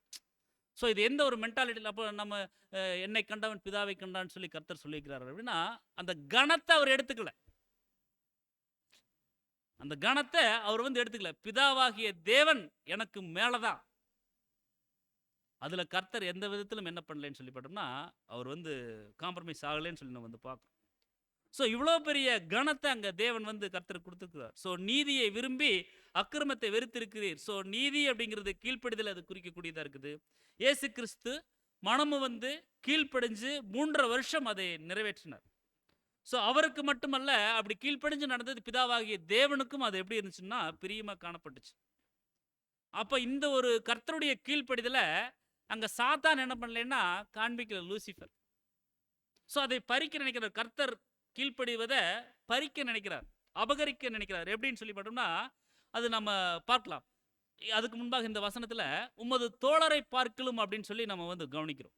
அதாவது சகோதரர் மற்றும் உடன் சுதந்திரர் மீது தலையாக, சபைக்கு எல்லாவற்றுக்கும் மேலாக தலையாக தந்தரப்பட்டிருக்கிறார் கர்த்தர். ஸோ சகல தூதரும் அவரை வந்து தொழுது கொள்றாங்க. ஸோ ஆனந்த தைலம் அப்படிங்கிறது பரிசுத்த ஆவி. ஸோ உம்மை அபிஷேகம் பண்ணினார் அப்படின்னா, இயேசு சபை வகுப்பாரின் தலையாக இருப்பதற்காக அபிஷேகம் செய்யப்பட்டிருக்கிறார். கர்த்தர் எதற்காக அபிஷேகம் செய்யப்பட்டிருக்காருன்னா, சபை வகுப்பார், திருச்சபையின் பிள்ளைகள் 1,44,000 பேர். ஸோ அவங்களுக்கு தலையாக இருப்பதற்காக அங்கே அபிஷேகம் செய்யப்பட்டிருக்கிறார் அப்படின்னு சொல்லி நம்ம வந்து பார்க்குறோம். ஸோ அங்கே நம்ம வசனத்தில் வந்து படித்தோம் தோழர்கள் அப்படின்னு சொல்லி. ஸோ கிறிஸ்துவின் தோழர்கள் அப்படிங்கிறவங்க யார்? அவங்க தான் திருச்சபை வகுப்பார். கிறிஸ்துவின் தோழர்கள் அப்படிங்கிறவங்க திருச்சபை வகுப்பார் அப்படின்னு சொல்லி நம்ம வந்து பார்ப்போம். ஸோ ஆனால் இந்த ஒரு கீழ்ப்படிதல அங்கே யார் காண்பிக்கல அப்படின்னா லூசிஃபர் காண்பிக்கல. அவர் எப்படி இருந்துட்டார் சொல்லி பார்த்தோம்னா, ஏசாயா தீர்க்கதரிசன புஸ்தகம் 14ஆம் அதிகாரம் 13ஆம் வசனத்தை நான் கவனிக்கும் பொழுது, நான் வானத்துக்கு ஏறுவேன், தேவனுடைய நட்சத்திரங்களுக்கு மேலாக என் சிங்காசனத்தை உயர்த்துவேன், வடபுறங்களில் உள்ள ஆராதனை கூட்டத்தின் பர்வதத்தில் வீற்றிருப்பேன் என்று அவருடைய மனசுக்குள்ள அவர் வந்து சொல்றார். இவருக்கு எந்த மாதிரி ஒரு எண்ணம் வந்துருச்சுன்னு பாருங்க. நான் வானத்துக்கு ஏறுவேன், நட்சத்திரங்களுக்கு மேலாக என்னுடைய சிங்காசனம். உனக்கு யார் சிங்காசனத்தை கொடுத்தது? அதை யோசிக்கணும் இல்லைங்களா? இந்த சிங்காசனம் உனக்கு இருக்குன்னு நீ சொல்றேன்னா, அந்த சிங்காசனத்தை உனக்கு யார் கொடுத்தது? ஸோ சிங்காசனத்தை நான் உயர்த்துவேன், வடபுறங்களில் உள்ள ஆராதனை கூடம், பிதாவாகிய தேவனுக்கு ஆராதனை செய்யக்கூடிய ஒரு இடம், அந்த வடபுறங்களில் உள்ள ஆராதனை கூட்டத்தின் பர்வதத்தில் நான் போய் வீற்றிருப்பேன், அந்த தேவன் உட்காரக்கூடிய இடத்துல நான் உட்காருவேன் அப்படின்னு சொல்லி நினைக்கிறார். இது எவ்வளோ பெரிய ஒரு மேட்டிமையான ஒரு எண்ணம். ஸோ பாருங்க, தேவன் எதை வேணாலும் விட்டுருவார். ஆனால் இந்த மேட்டிமையை குறித்து அவர் எப்படித்தான் அவர் பார்க்குறாரு அப்படின்னா, மனமேட்டிமையுள்ளவன் எவனும் தேவனுக்கு அருவருப்பானவன், பெருமையுள்ளவனுக்கு கர்த்தர் எதிர்த்து நிற்கிறார். எல்லா வசனங்களும் நாம் வந்து படிக்கிறோம். ஸோ ஜீவனுள்ள தேவனுடைய கரங்கள்ல விழுவது அப்படிங்கிறது எவ்வளோ பயங்கரமா இருக்கு. ஸோ தேவன் பாருங்க, அருமையான அவங்கவங்களுடைய அனுபவங்களுக்கு ஏற்ப வாழ்க்கை முறைகள, அர்ப்பணிப்பின் வாழ்க்கைய அங்க வந்து ஏற்படுத்தி குடுக்குறார். அதே போல தான் இந்த லூசிஃபருக்கும் ஒரு வாய்ப்பு அங்க வந்து கிடைச்சது கிருபையா. ஆனாலும் பாருங்க, அவர் என்ன பண்ணிட்டார்ன்னு சொல்லி பார்த்தோம்னா, அவர் அந்த அந்த ஒரு வாய்ப்புல தன்னுடைய மேட்டிமையான எண்ணத்த அங்க வந்து காண்பிக்கிறார்.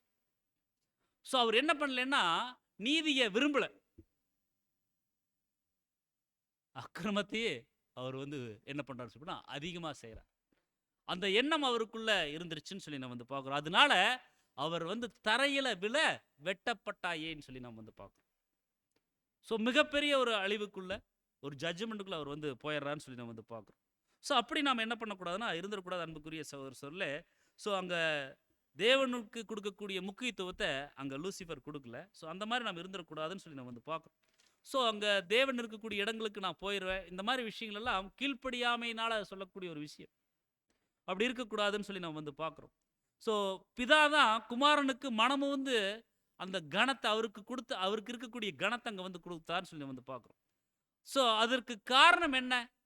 பிதாவாகிய தேவன் எதற்கு தன்னுடைய குமாரனுக்கு அந்த கனத்த, அவருக்கு இருக்கக்கூடிய கனத்த அங்க வந்து குடுக்குறார். அதற்கு காரணம் என்னன்னா, அதுக்கு காரணம் என்ன அப்படின்னா, கர்த்தர் காண்பித்த கீழ்ப்படிதல் தான். கர்த்தர் காண்பித்த கீழ்ப்படிதல் தான் அன்புக்குரிய சகோதர சகோதரர். எப்பேற்பட்ட ஒரு கீழ்ப்படிதல் அங்க காண்பிச்சிட்டார் அவருடைய அந்த ஒரு 3 வருட வாழ்க்கையில. ஒரு உண்மையுள்ள ஒரு வாழ்க்கை தேவனுக்கு முன்பாக வாழ்ந்து காமிச்சிட்டார்.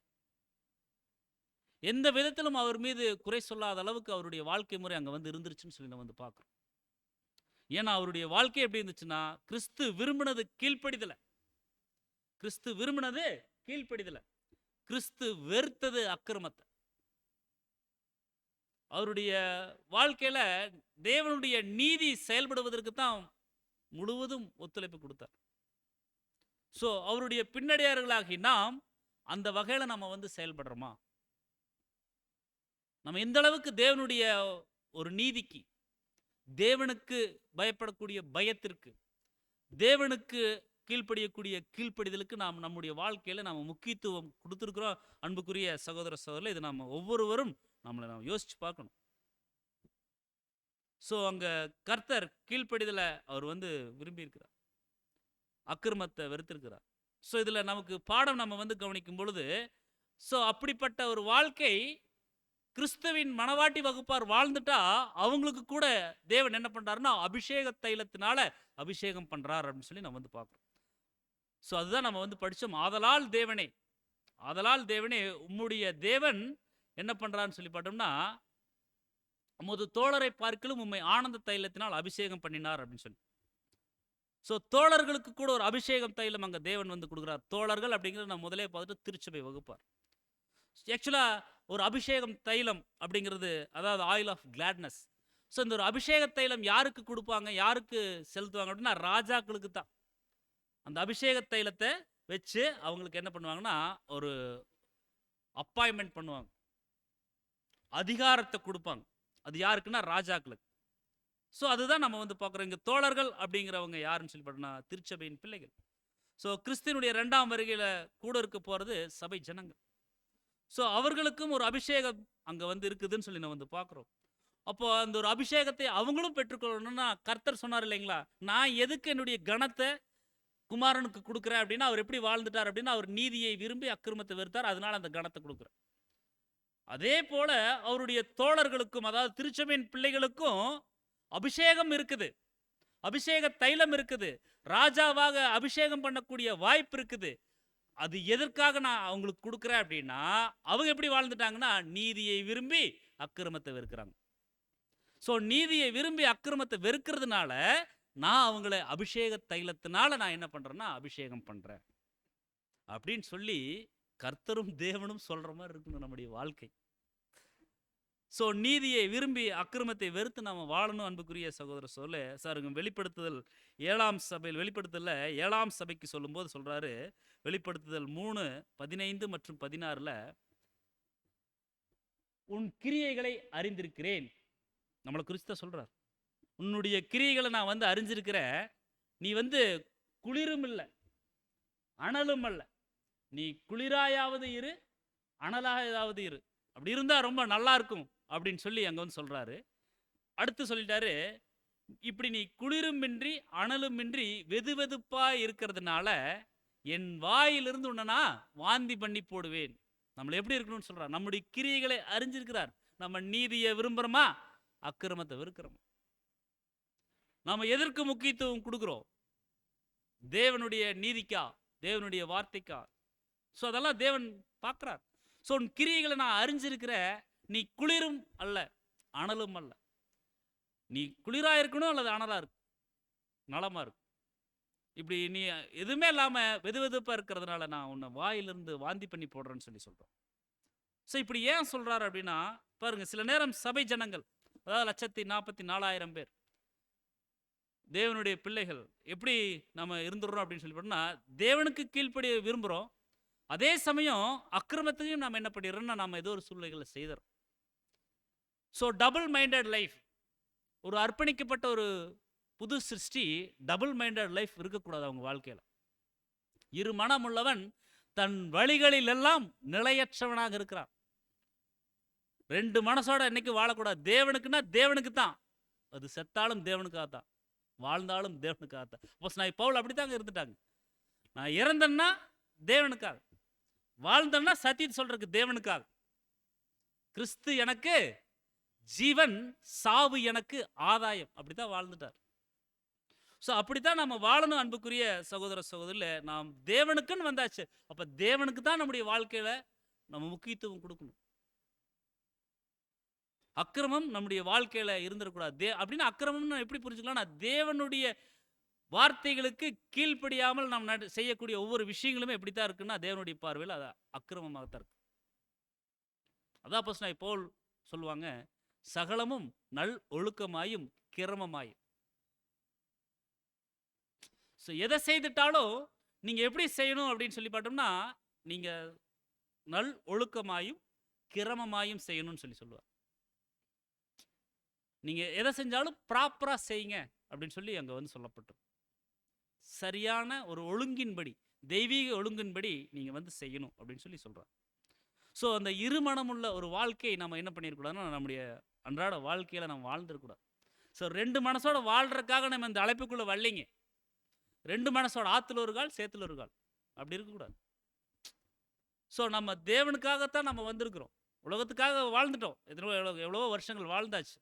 ஸோ தேவன் அந்த உலகத்திலேருந்து பிரித்தெடுத்து அவருடைய அற்புதமான சத்தியங்களை கொடுத்து, அருமையான சகோதர ஐக்கியங்களை கொடுத்து, ஒவ்வொரு நாட்களிலும் வழி நடத்திட்டு வர்றார். அப்படின்னா தேவனுக்குன்னு வந்தாச்சு. இனி நம்ம உலகத்தினுடைய விஷயங்களை நாம் என்ன பண்ணிடக்கூடாதுன்னா, திரும்பி பார்த்துடக்கூடாது. லோத்தின் மனைவியை நீங்கள் நினைத்து கொள்ளுங்கள். வசனம் படிக்கல இல்லைங்களா? லோத்தின் மனைவி என்ன பண்ணாங்க? பின்னிட்டு பார்த்து உப்புத்தூண் ஆயிட்டாங்க. ஸோ அப்படி நாம வந்து என்ன பண்ணிடக்கூடாதுன்னா, இருந்துடக்கூடாது. உலகம் அதனுடைய விஷயங்கள் அங்கே கர்த்தர்கிட்ட அந்த சாத்தான் நயம் காட்டின மாதிரி தான் உலகத்தினுடைய விஷயங்கள் நம்மளை நயம் காட்டும். அதன் பக்கம் நம்மளை இழுக்கத்தான் பார்க்கும். அப்படி நம்ம போயிட்டோம் அப்படின்னா அது தேவனுக்கு கீழ்ப்படியாமைக்குள்ள செல்வது போல ஆயிரும். ஸோ நம்முடைய சகோதரர் கூட 6வது வால்யூமில் எழுதுவார், 800ஆம் பக்கத்துக்கு மேலே இரு மனசை பற்றி எழுதுவார். ஸோ இந்த ரெண்டு மனசில், அந்த மனசு பழைய மனுஷன் நம்மளுக்கு வந்து சொல்லுவானா, நீ எதுக்காக இப்படி கஷ்டப்படுற? சத்தியம் சத்தியம் சொல்லி எதுக்காக சத்தியம் இவ்வளோ கஷ்டப்படுற? கொஞ்சம் நீ வந்து ரெஸ்ட் எடுத்துக்கலாம்ல, நீ கொஞ்சம் ஃப்ரீயாக இருக்கலாம்ல, நீ எதுக்காக உன்னை நீ வருத்தி கொள்கிற? ரொம்ப நேரம் நீ வந்து தேவனுக்காக நீ வந்து எல்லாம் செய்யணுங்கிற அவசியம் இல்லை, உன்னுடைய உடம்பை நீ பாரு. இந்த மாதிரி எல்லாம் அங்கே வந்து நம்முடைய பழைய மனுஷன் பேசுவானா. அதெல்லாம் எதுக்காக அப்படின்னு சொல்லி பண்ணால் அங்கே சாத்தான் பேசுன மாதிரி தான் பழைய மனுஷன் நம்மளுக்குள்ள இன்னும் இருக்கான்.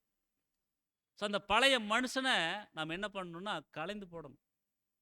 புதிதாய் பிறந்தவர்களாக, கிறிஸ்துவை தரித்து கொண்டவர்களாக. ஸோ எப்படி கிறிஸ்து அங்கே சாத்தானுக்கு எதிர்த்து நின்றாரோ தேவனுடைய வார்த்தைகள் மூலமாக, ஸோ நம்மளும் அப்படி எதிர்த்து நிற்கணும். அப்போ நம்மளுக்கு அந்த ராஜரீக வாய்ப்பை கொடுக்குற அப்படின்னா நம்ம அந்த மாதிரி வாழணும். தேவன் சொல்கிறாங்க, நான் கொடுக்குறேன்னு சொல்லி, தோழர்களுக்கு கொடுக்குறேன்னு சொல்கிறார். அப்படின்னா அன்புக்குரிய சகோதரர் சொல்ல, நம்ம அந்த மாதிரி ஒரு வாழ்க்கை நம்ம என்ன பண்ணணும்னா வாழ்ந்துடணும் அப்படிங்கிறத நம்ம வந்து பார்க்குறோம். ஸோ அப்படி இருந்துட்டா மிகப்பெரிய ஒரு ஆனந்தம் கிடைக்கும். ஏன்னா அந்த தைலமே ஆனந்த தைலம் தான், ஆயில் ஆஃப் கிளாட்னஸ். ஸோ அந்த ஆனந்த தைலத்தினுடைய அபிஷேகம் கிடைப்பதற்கு, அதாவது குமாரனோடு ஆளுகை செய்யும் வாய்ப்பை நாம் பெற்றுக்கொள்வதற்கு நாம் என்ன பண்ணணும்னா நீதியை விரும்பக்கூடியவர்களாக இருக்கணும். ஸோ அப்படி நாம நீதியை விரும்பாம விட்டுட்டோம்னா குமாரனோடு ஆளுகை செய்யக்கூடிய அந்த ஒரு வாய்ப்பை நாம் இழந்துருவோம் பிரியமான சகோதர சகோதரிகளே. ஸோ இதில் அந்த ஆனந்தம் அப்படிங்கிற அந்த ஒரு வார்த்தையினுக்கு கிரேக்க அர்த்தம் வந்து பார்க்கும்பொழுது எக்ஸ்ட்ரீம் ஜாய், அதாவது கிளாட்னஸ், அளவுக்கு அதிகமான சந்தோஷம் நம்ம வந்து பெற்றுக்கொள்ளலாம்.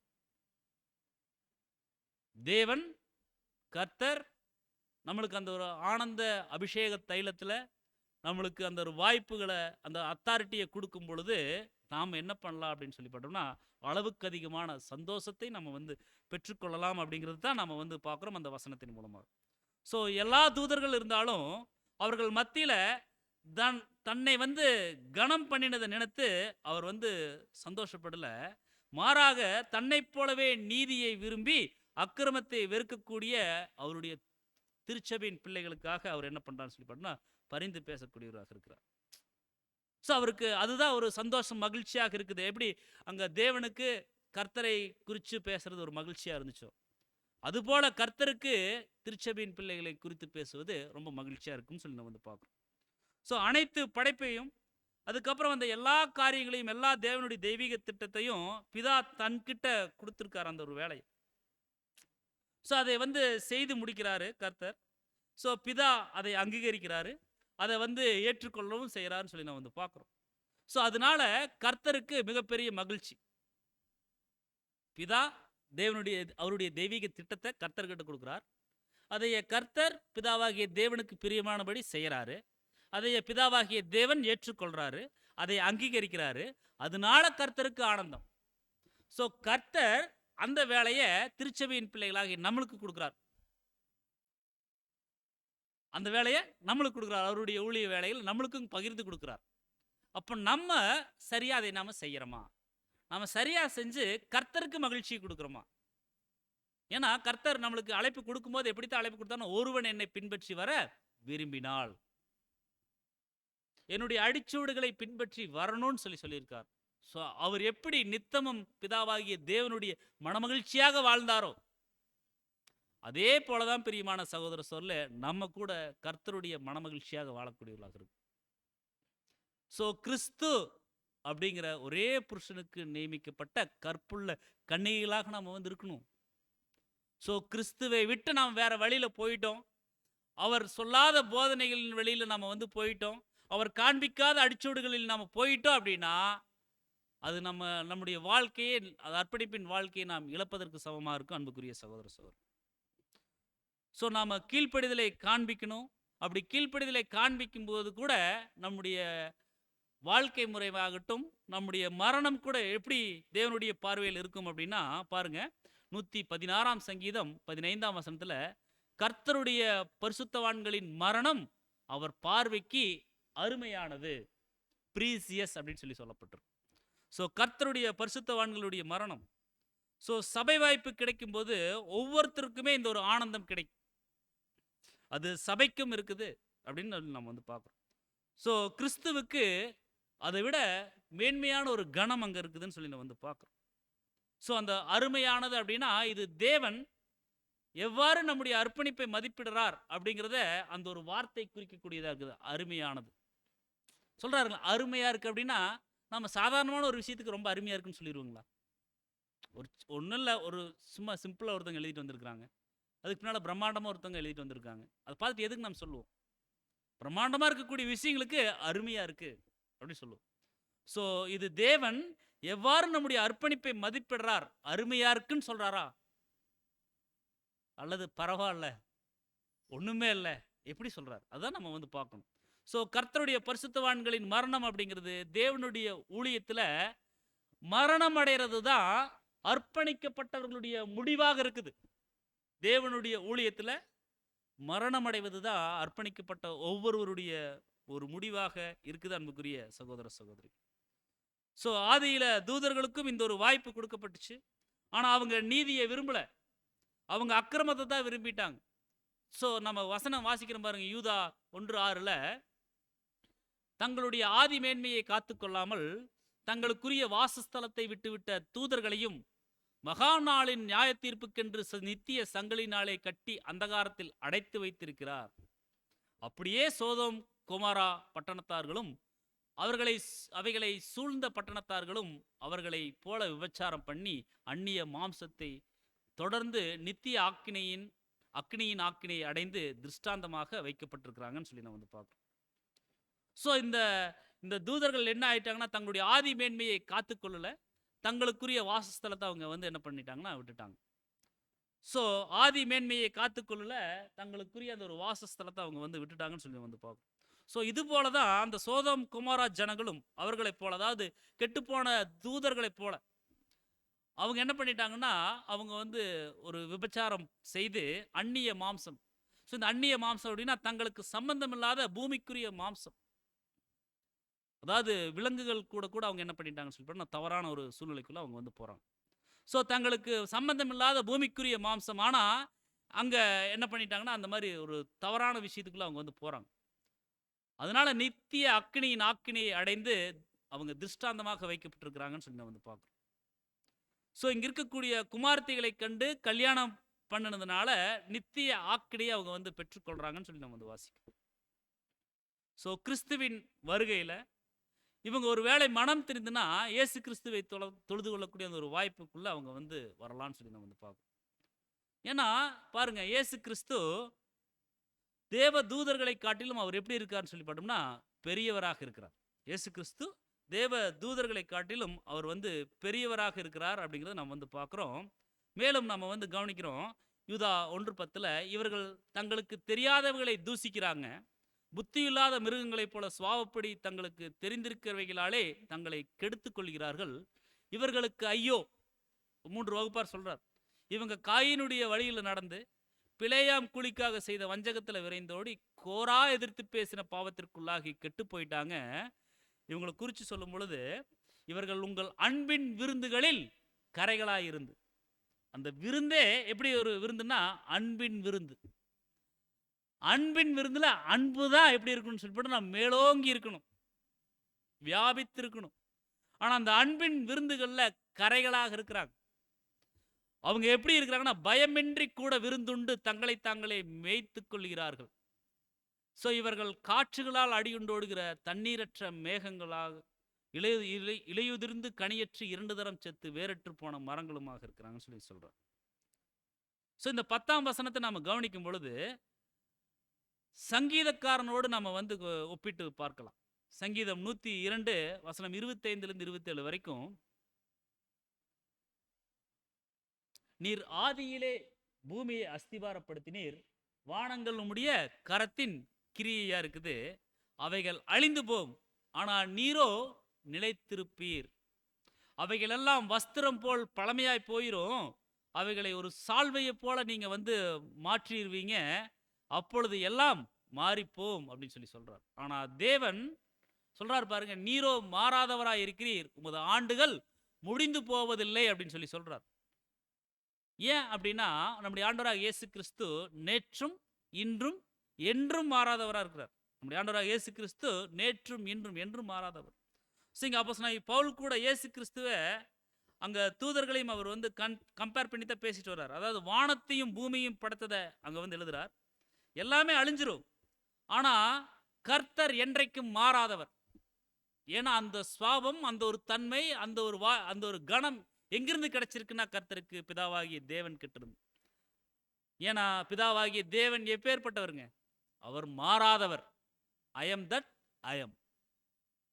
நான் என்றைக்கும் மாற மாட்டேன். அவர் மனம் மாற மனு புத்திரன் அல்ல. ஸோ அவர் என்னைக்கும் மாற மாட்டார். ஸோ அதே போலதான் அந்த கணம் தன்னுடைய குமாரனுக்கு அங்கே வந்து கொடுத்துருக்கான்னு சொல்லி நம்ம வந்து பார்க்குறோம். ஸோ அதைத்தான் நம்ம வந்து பார்க்குறோம். நீரோ மாறாதவர் அப்படின்னு சொல்லி இயேசு கிறிஸ்துவை குறித்து அங்கே வந்து சொல்கிறார். ஸோ இங்கே பிதாவாகிய தேவன் கிறிஸ்துவுக்கு கொடுத்த விலையேற பெற்ற ஒரு கணமாக கூட இது இருக்குது அப்படிங்கிறதையும் நம்ம வந்து பார்க்குறோம். ஸோ அங்கே நம்ம பார்த்தோம் 102ஆம் சங்கீதம் 27ல் உமது ஆண்டுகள் முடிந்து போவதில்லை அப்படின்னு சொல்லி. அதே போல் எபிரேயர் 1:12லையும் அங்கே வந்து சொல்லும், உம்முடைய ஆண்டுகள் முடிந்து போவதில்லை அப்படின்னு சொல்லி சொல்லப்பட்டோம். ஸோ இதுதான் பிதாவாகிய தேவன் குமாரனுக்கு கொடுத்த ஒரு கணமாக இருக்குது. ஸோ அதைத்தான் நம்ம வந்து கவனிக்கிறோம். ஸோ எபிரேயர் 1:10 கர்த்தாவே நீர் ஆதியிலே பூமியை அஸ்திபாரப்படுத்தினீங்க, வானங்களும் உம்முடைய கரத்தின் கிரியா இருக்குது. ஸோ இதே வசனம் திருவிழித்துல மீண்டும் ஆண்டவரே நீர் தொடக்கத்தில் பூவுலகுக்கு அடித்தளமிட்டீர், விண்ணுலகம் உமது கைவினை பொருள் அன்றோ அப்படின்னு சொல்லப்பட்டிருக்கு. ஸோ 10 இந்த எபிரேயர் 1ஆம் அதிகாரம் 10-12 வரையிலான அந்த ஒரு வசனங்கள் சங்கீதம் 102 25 26 வரையிலான வசனங்களிலிருந்து அங்கே வந்து மேற்கோள் காட்டியிருக்காங்கன்னு சொல்லி நம்முடைய சகோதரர் சொல்கிறார். ஸோ பூமி அப்படிங்கிறது இப்போது இருக்கக்கூடிய அந்த ஒரு சமுதாய ஒழுங்குமுறைகளாக இருக்குது, சோசியல் ஆர்டர். அதைய வந்து தேவன் என்ன பண்ணியிருக்காருன்னு அஸ்திபாரம் படுத்தியிருக்கார். ஸோ உலகத்தை சிருஷ்டிப்பதற்கு இயேசு அங்கே பயன்படுத்தப்பட்டிருக்கார். அந்த வார்த்தைகள் கவனிக்கணுங்க. உலகத்தை சிருஷ்டிப்பதற்கு கர்த்தராகிய இயேசு தேவனால் பயன்படுத்தப்பட்டிருக்கிறார். ஸோ அந்த வானங்கள் அப்படின்னா பவர்ஸ் ஆஃப் ஸ்பிரிச்சுவல் கண்ட்ரோல், ஆவிக்குரிய கட்டுப்பாட்டினுடைய அந்த ஒரு வல்லமைகளாக இருக்குது அப்படிங்கிறதையும் நம்ம வந்து பார்க்குறோம். ஸோ இதெல்லாம் அழிஞ்சிரும், ஆனால் நீரோ நிலைச்சிருப்பீங்க. அவையெல்லாம் வஸ்திரம் போல பழமையாக அங்கே வந்து போயிரும் அப்படின்னு சொல்லி நம்ம வந்து வாசிக்கிறோம். 12ஆம் வசனத்தில் ஒரு சால்வையை போல அவைகளை சுருட்டுவீர், அப்பொழுது மாறிப்போம், நீரோ மாறாதவராய் இருக்கிறீர். நம்முடைய பாடத்தின் தலைப்பும் அதுதான், நீரோ மாறாதவராய் இருக்கிறீர். ஸோ அவருடைய பிள்ளைகள் பின்னடியார்கள் அப்படின்னா நம்மளும் எந்த சூழ்நிலையிலும் எந்த ஒரு தருணத்திலும் நம்ம மாறிடக்கூடாது. நம்மளை அழைத்த தேவன் உண்மையுள்ளவர், நம்முடைய அழைப்பும் உண்மையுள்ளது. நம்ம மாறாதவர்களாக உண்மையுள்ளவர்களாக நம்ம வந்து நம்முடைய அன்றாட ஜீவியங்களை நம்ம வந்து ஜீவிச்சு காண்பிச்சிடணும். ஏன்னா உலகத்தில் சொல்கிறாங்கல்ல, இருக்கிறது ஒரு வாழ்க்கை, அதை வாழ்ந்துருங்கன்னு சொல்கிறாங்க. ஸோ நம்மளுக்கு இருக்கிறது தேவன் கொடுத்துருக்கக்கூடிய இந்த ஒரு வாழ்க்கையில் தேவனுக்குன்னு உண்மையாக வாழ்ந்துடணும். அதில் நாம் எந்த ஒரு காம்ப்ரமைஸும் நம்ம என்ன பண்ணிடக்கூடாது, செய்திடக்கூடாது. அன்புக்குரிய சகோதரர் சொல்ல அதுதான் நம்முடைய சகோதரர் சொல்கிறாரு, எல்லாம் மாறிடும். ஸோ மாறிப்போ அப்படின்னா மாற்றங்களுக்கு உட்படுவது. இன்னும் கொஞ்ச காலத்தில் சில மாற்றங்கள் நிகழும். அது பூமியை ராஜ்ய நிலைமைக்கேற்றவாறு மிகவும் பொருத்தமாக மாற்றி அமைக்கும். புதிய வானம் மற்றும் புதிய பூமி எனும் சமுதாய மற்றும் மத ரீதியான ஒரு புதிய ஒழுங்குமுறை வரும். ஸோ அவங்களுக்கு ஒரு மாற்றம் தேவைப்படுது. இது ஏதோ அந்த ஒரு ஆர்ஜின் மூல ஏற்பாட்டில் குறைபாடு இருக்குது, அதனால மாற்றம் தேவைப்படுகிறது அப்படிங்கிற மாதிரி இல்லாமல், மூல ஏற்பாடு பாவத்தின் மூலமாக விலகியதால இந்த புதிய மாற்றம் என்ன பண்ணுது அப்படின்னு சொல்லி தேவைப்படுது. ஆனால் நீரோ மாறாதவராய் இருக்கிறீர், சுப்பீரியர் டு ஆல் சேஞ்ச், எல்லா மாற்றங்களுக்கும் மேலானவராய் இருக்கிறார். நீரோ மாறாதவராய் இருக்கிறீர்களுடைய அர்த்தம் நம்முடைய சகோதரர் கொடுக்கும் பொழுது எல்லா மாற்றங்களுக்கும் மேலானவராக அங்கே வந்து கர்த்தர் இருக்கிறாங்கன்னு சொல்லி நம்ம வந்து பார்க்குறோம். ஸோ இந்த வசனங்களினுடைய அர்த்தங்களை நாம் வந்து கவனிக்கும் பொழுது இந்த வசனங்களுடைய அர்த்தங்கள், இதில் இருக்கக்கூடிய ஞான அர்த்தங்களை எப்போதாவது தூதர்கள்கிட்ட சொல்லி இருக்கிறாரா? எந்த அர்த்தம் அப்படின்னா, உமது ஆண்டுகள் முடிந்து போவதில்லை, நீங்கள் உம்முடைய சத்துருக்களை என்னுடைய பாதப்படி ஆக்கும் வரைக்கும் நீங்கள் என்னுடைய வலது பரிசத்தில் உட்காருங்க, நீங்கள் மாறாதவராக இருக்கிறீங்க. ஸோ இதை எப்பாவது தூதர்கள்கிட்ட சொல்லியிருக்கிறாரா அப்படின்னா 13ஆம் வசனத்தில் பாருங்க, மேலும் நான் உம்முடைய சத்துருக்களை உமக்கு பாதப்படியாக்கு போடும் வரைக்கும் நீர் என்னுடைய வலது பார்சத்தில் உட்காரும் என்று தூதர்களில் யாருக்காவது எப்போதாகிலும் அவர் சொன்னதுண்டா சொல்ற. ஸோ என்னுடைய வலது பாரிசத்தில் அப்படின்னா மிக உயரிய தயவு மற்றும் வல்லமையின் இடத்துல இயேசுவின் பாடுகளும் சோதனைகளும் முடிவுக்கு வந்த பிறகு காணப்பட்ட ஒரு மேலான ஒரு அதிகாரம். ஸோ அங்கே தூதர்கள் யாருக்காவது அப்படின்னா தூதர் எவருக்கும் அல்லாமல் மாறாக தூதரிலும் மேலானவராக பிதாவின் ஒரே பேரானவராக இருந்த அவருக்கே அங்கே வந்து சொல்லப்பட்டிருக்கு. ஸோ அவர் தூதரை முன்னோக்கி அழைத்தாலும் இயேசுவின் மேன்மை அவர்கள் எல்லாரை காட்டிலும் மேலானதாக இருக்குது. ஸோ கர்த்தர் எல்லாவற்றிலும் மேலானவர். ஸோ அவர் சொன்னதுண்டானா யெகோவா தேவன் ஜெகோவா. ஸோ சங்கீதம் 111 படிச்சு இல்லைங்களா, அந்த வசனத்தை அங்கே மேற்கோள் காமிச்சு அங்கே வந்து சொல்கிறார். ஸோ இது எல்லாம் நம்ம வந்து பார்க்கும் பொழுது இயேசு தூதர்களை விட பெரியவர், மேலானவர், அவர் மாறாதவர் அப்படிங்கிற ஒரு அர்த்தம் நம்ம வந்து புரிந்து கொள்ள முடியும். ஸோ அடுத்து தூதர்களுக்கு என்ன வேலை? தூதர்களுக்கு என்ன வேலை அப்படின்னா எபிரேயர் 1ஆம் அதிகாரம் 14ஆம் வசனத்தில் சொல்றாரு, ரட்சிப்பை சுதந்தரிக்க போகிறவர்களின் நிமித்தமாக ஊழியம் செய்யும்படிக்கு அவர்கள் எல்லாரும் அனுப்பப்படும் பணிவிடை ஆவிகளாய் இருக்கிறார்கள் அல்லவா. தூதர்களுக்கு என்ன வேலைங்க? ஏற்கனவே வசனம் 9 வந்து பார்த்தோம், கிறிஸ்துவின் தோழர்கள். இது யாருன்னு சொல்லி பார்க்கும்பொழுது சபை ஜனங்கள் 144,000. ஸோ இந்த தூதர்கள் என்ன செஞ்சு கொண்டிருக்கிறாங்க அப்படின்னா, அதாவது யூதர்கள் கிட்ட கேட்குறாங்க, நீங்க தேவ தூதர்கள் தான் பெரியவன் சொல்லி நினைச்சு நீங்க வந்து அப்படி வாதாடுறீங்க. ஆனா எல்லாவற்றிலும் இயேசு கிறிஸ்து தான் பெரியவர் அப்படிங்கிறத அங்க வந்து அப்போஸ்தலனாகிய பவுல் புரிய வச்சிடுறாங்க. ஸோ அதுதான் நம்ம வந்து பார்த்தோம். அப்படின்னா இந்த தூதர்களுக்கு என்ன வேலை? அதுதான் வசனம் 14 சொல்றாரு. அவங்க என்ன பண்றாங்கன்னு சொல்லி பார்த்தோம்னா, ரட்சிப்பை சுதந்திரிக்க போகிற நிமித்தமாக ஊழியம் செய்யும்படிக்கு, அதாவது பணிவிடை செய்யும்படிக்கு, சர்வன்ட்ஸ், அவங்க பணிவிடை ஆவிகளாக இருக்கிறாங்க அப்படின்னு சொல்லி பவுல் இந்த ஒரு 1ஆம் அதிகாரத்தை அவர் நிறைவு செய்கிறார். ஸோ ரட்சிப்பை சுதந்திரிக்க போகிறவர்கள் அப்படின்னா சபையார் ஒவ்வொருவரும், அதாவது பரிசுத்தவான்கள் 144,000 அவங்க தான் ரட்சிப்பை சுதந்திரிக்க போறவங்க. ஸோ அவங்க நிமித்தம் அவங்களுக்கு ஊழியம் செய்யும்படிக்கு அப்படின்னா பணிவிடை செய்வதற்கு, நமது நலன்களை கவனித்துக் கொள்வதற்கு, நாம் நமது தரப்பில் கர்த்தர் மீதான பயபக்தியிலிருந்து விலக நேரிட்டால் அதற்கேற்ப இந்த பரிசுத்தமான பாதுகாக்கும் செல்வாக்கிலிருந்து பிரியவும் நேரிடும்.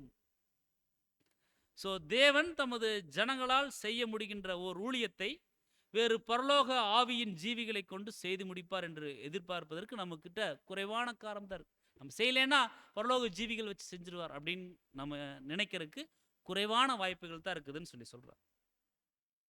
ஸோ அந்த அனுப்பப்படும் அப்படின்னா இந்த யுகத்தில் கிறிஸ்து தேவ தூதரை கட்டுப்படுத்தி வருகிறார். அவங்க பணிவிடை ஆவிகளாக, சர்வன்ட்ஸ். ஸோ ஊழியர் பாருங்க, அடுத்த ஒரு வார்த்தை கொடுக்குறாரு பாருங்க, மினிஸ்டர்ஸ் ஆஃப் மெர்சி, இரக்கம், இரக்கத்தின் பணிவிடைக்காரர். ஸோ ஆவியின் ஜீவிகள் தொடர்ந்து தெரிந்து கொள்ளப்பட்டவர்களை சூழ்ந்துள்ளனர். தெய்வீக வல்லமை தேவ ஜனத்தை அங்க வந்து சூழ்ந்திருக்குது. ஆவியின் ஜீவிகளால் கண்ணுக்கு தெரியாதவாறு இருக்க முடியும் மற்றும் அடிக்கடி அவ்வாறு இருந்தும் வருகிறாங்க.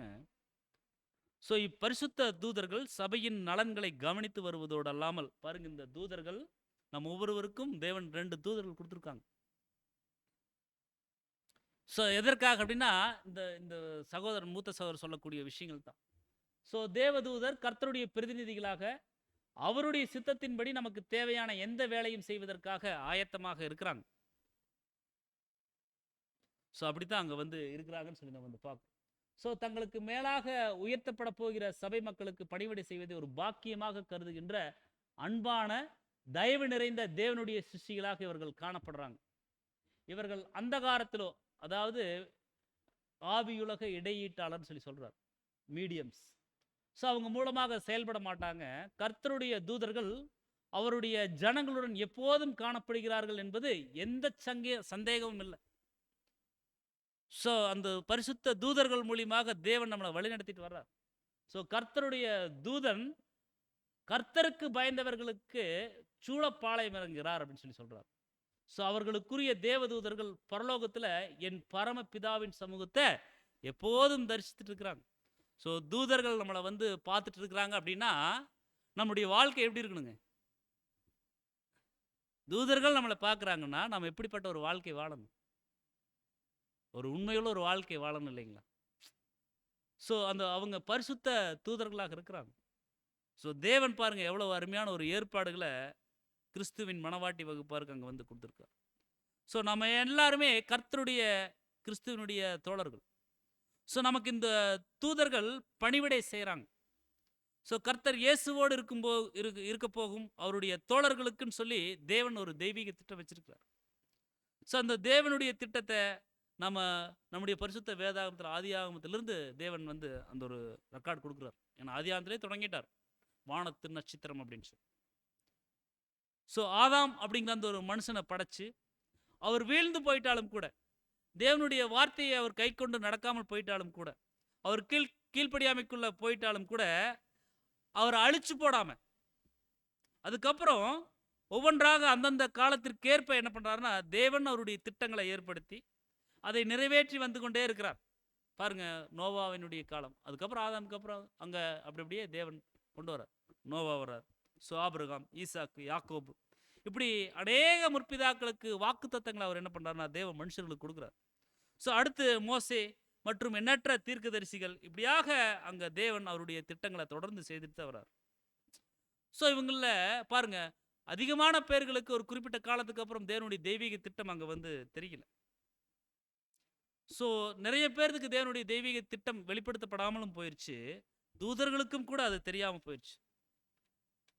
ஸோ அவருடைய ஒரே பேரான குமாரனுக்கு மட்டும்தான் தேவன் தன்னுடைய தெய்வீக திட்டத்தை அவர் வந்து என்ன பண்ணியிருக்காருன்னா வெளிப்படுத்தியிருக்கார்.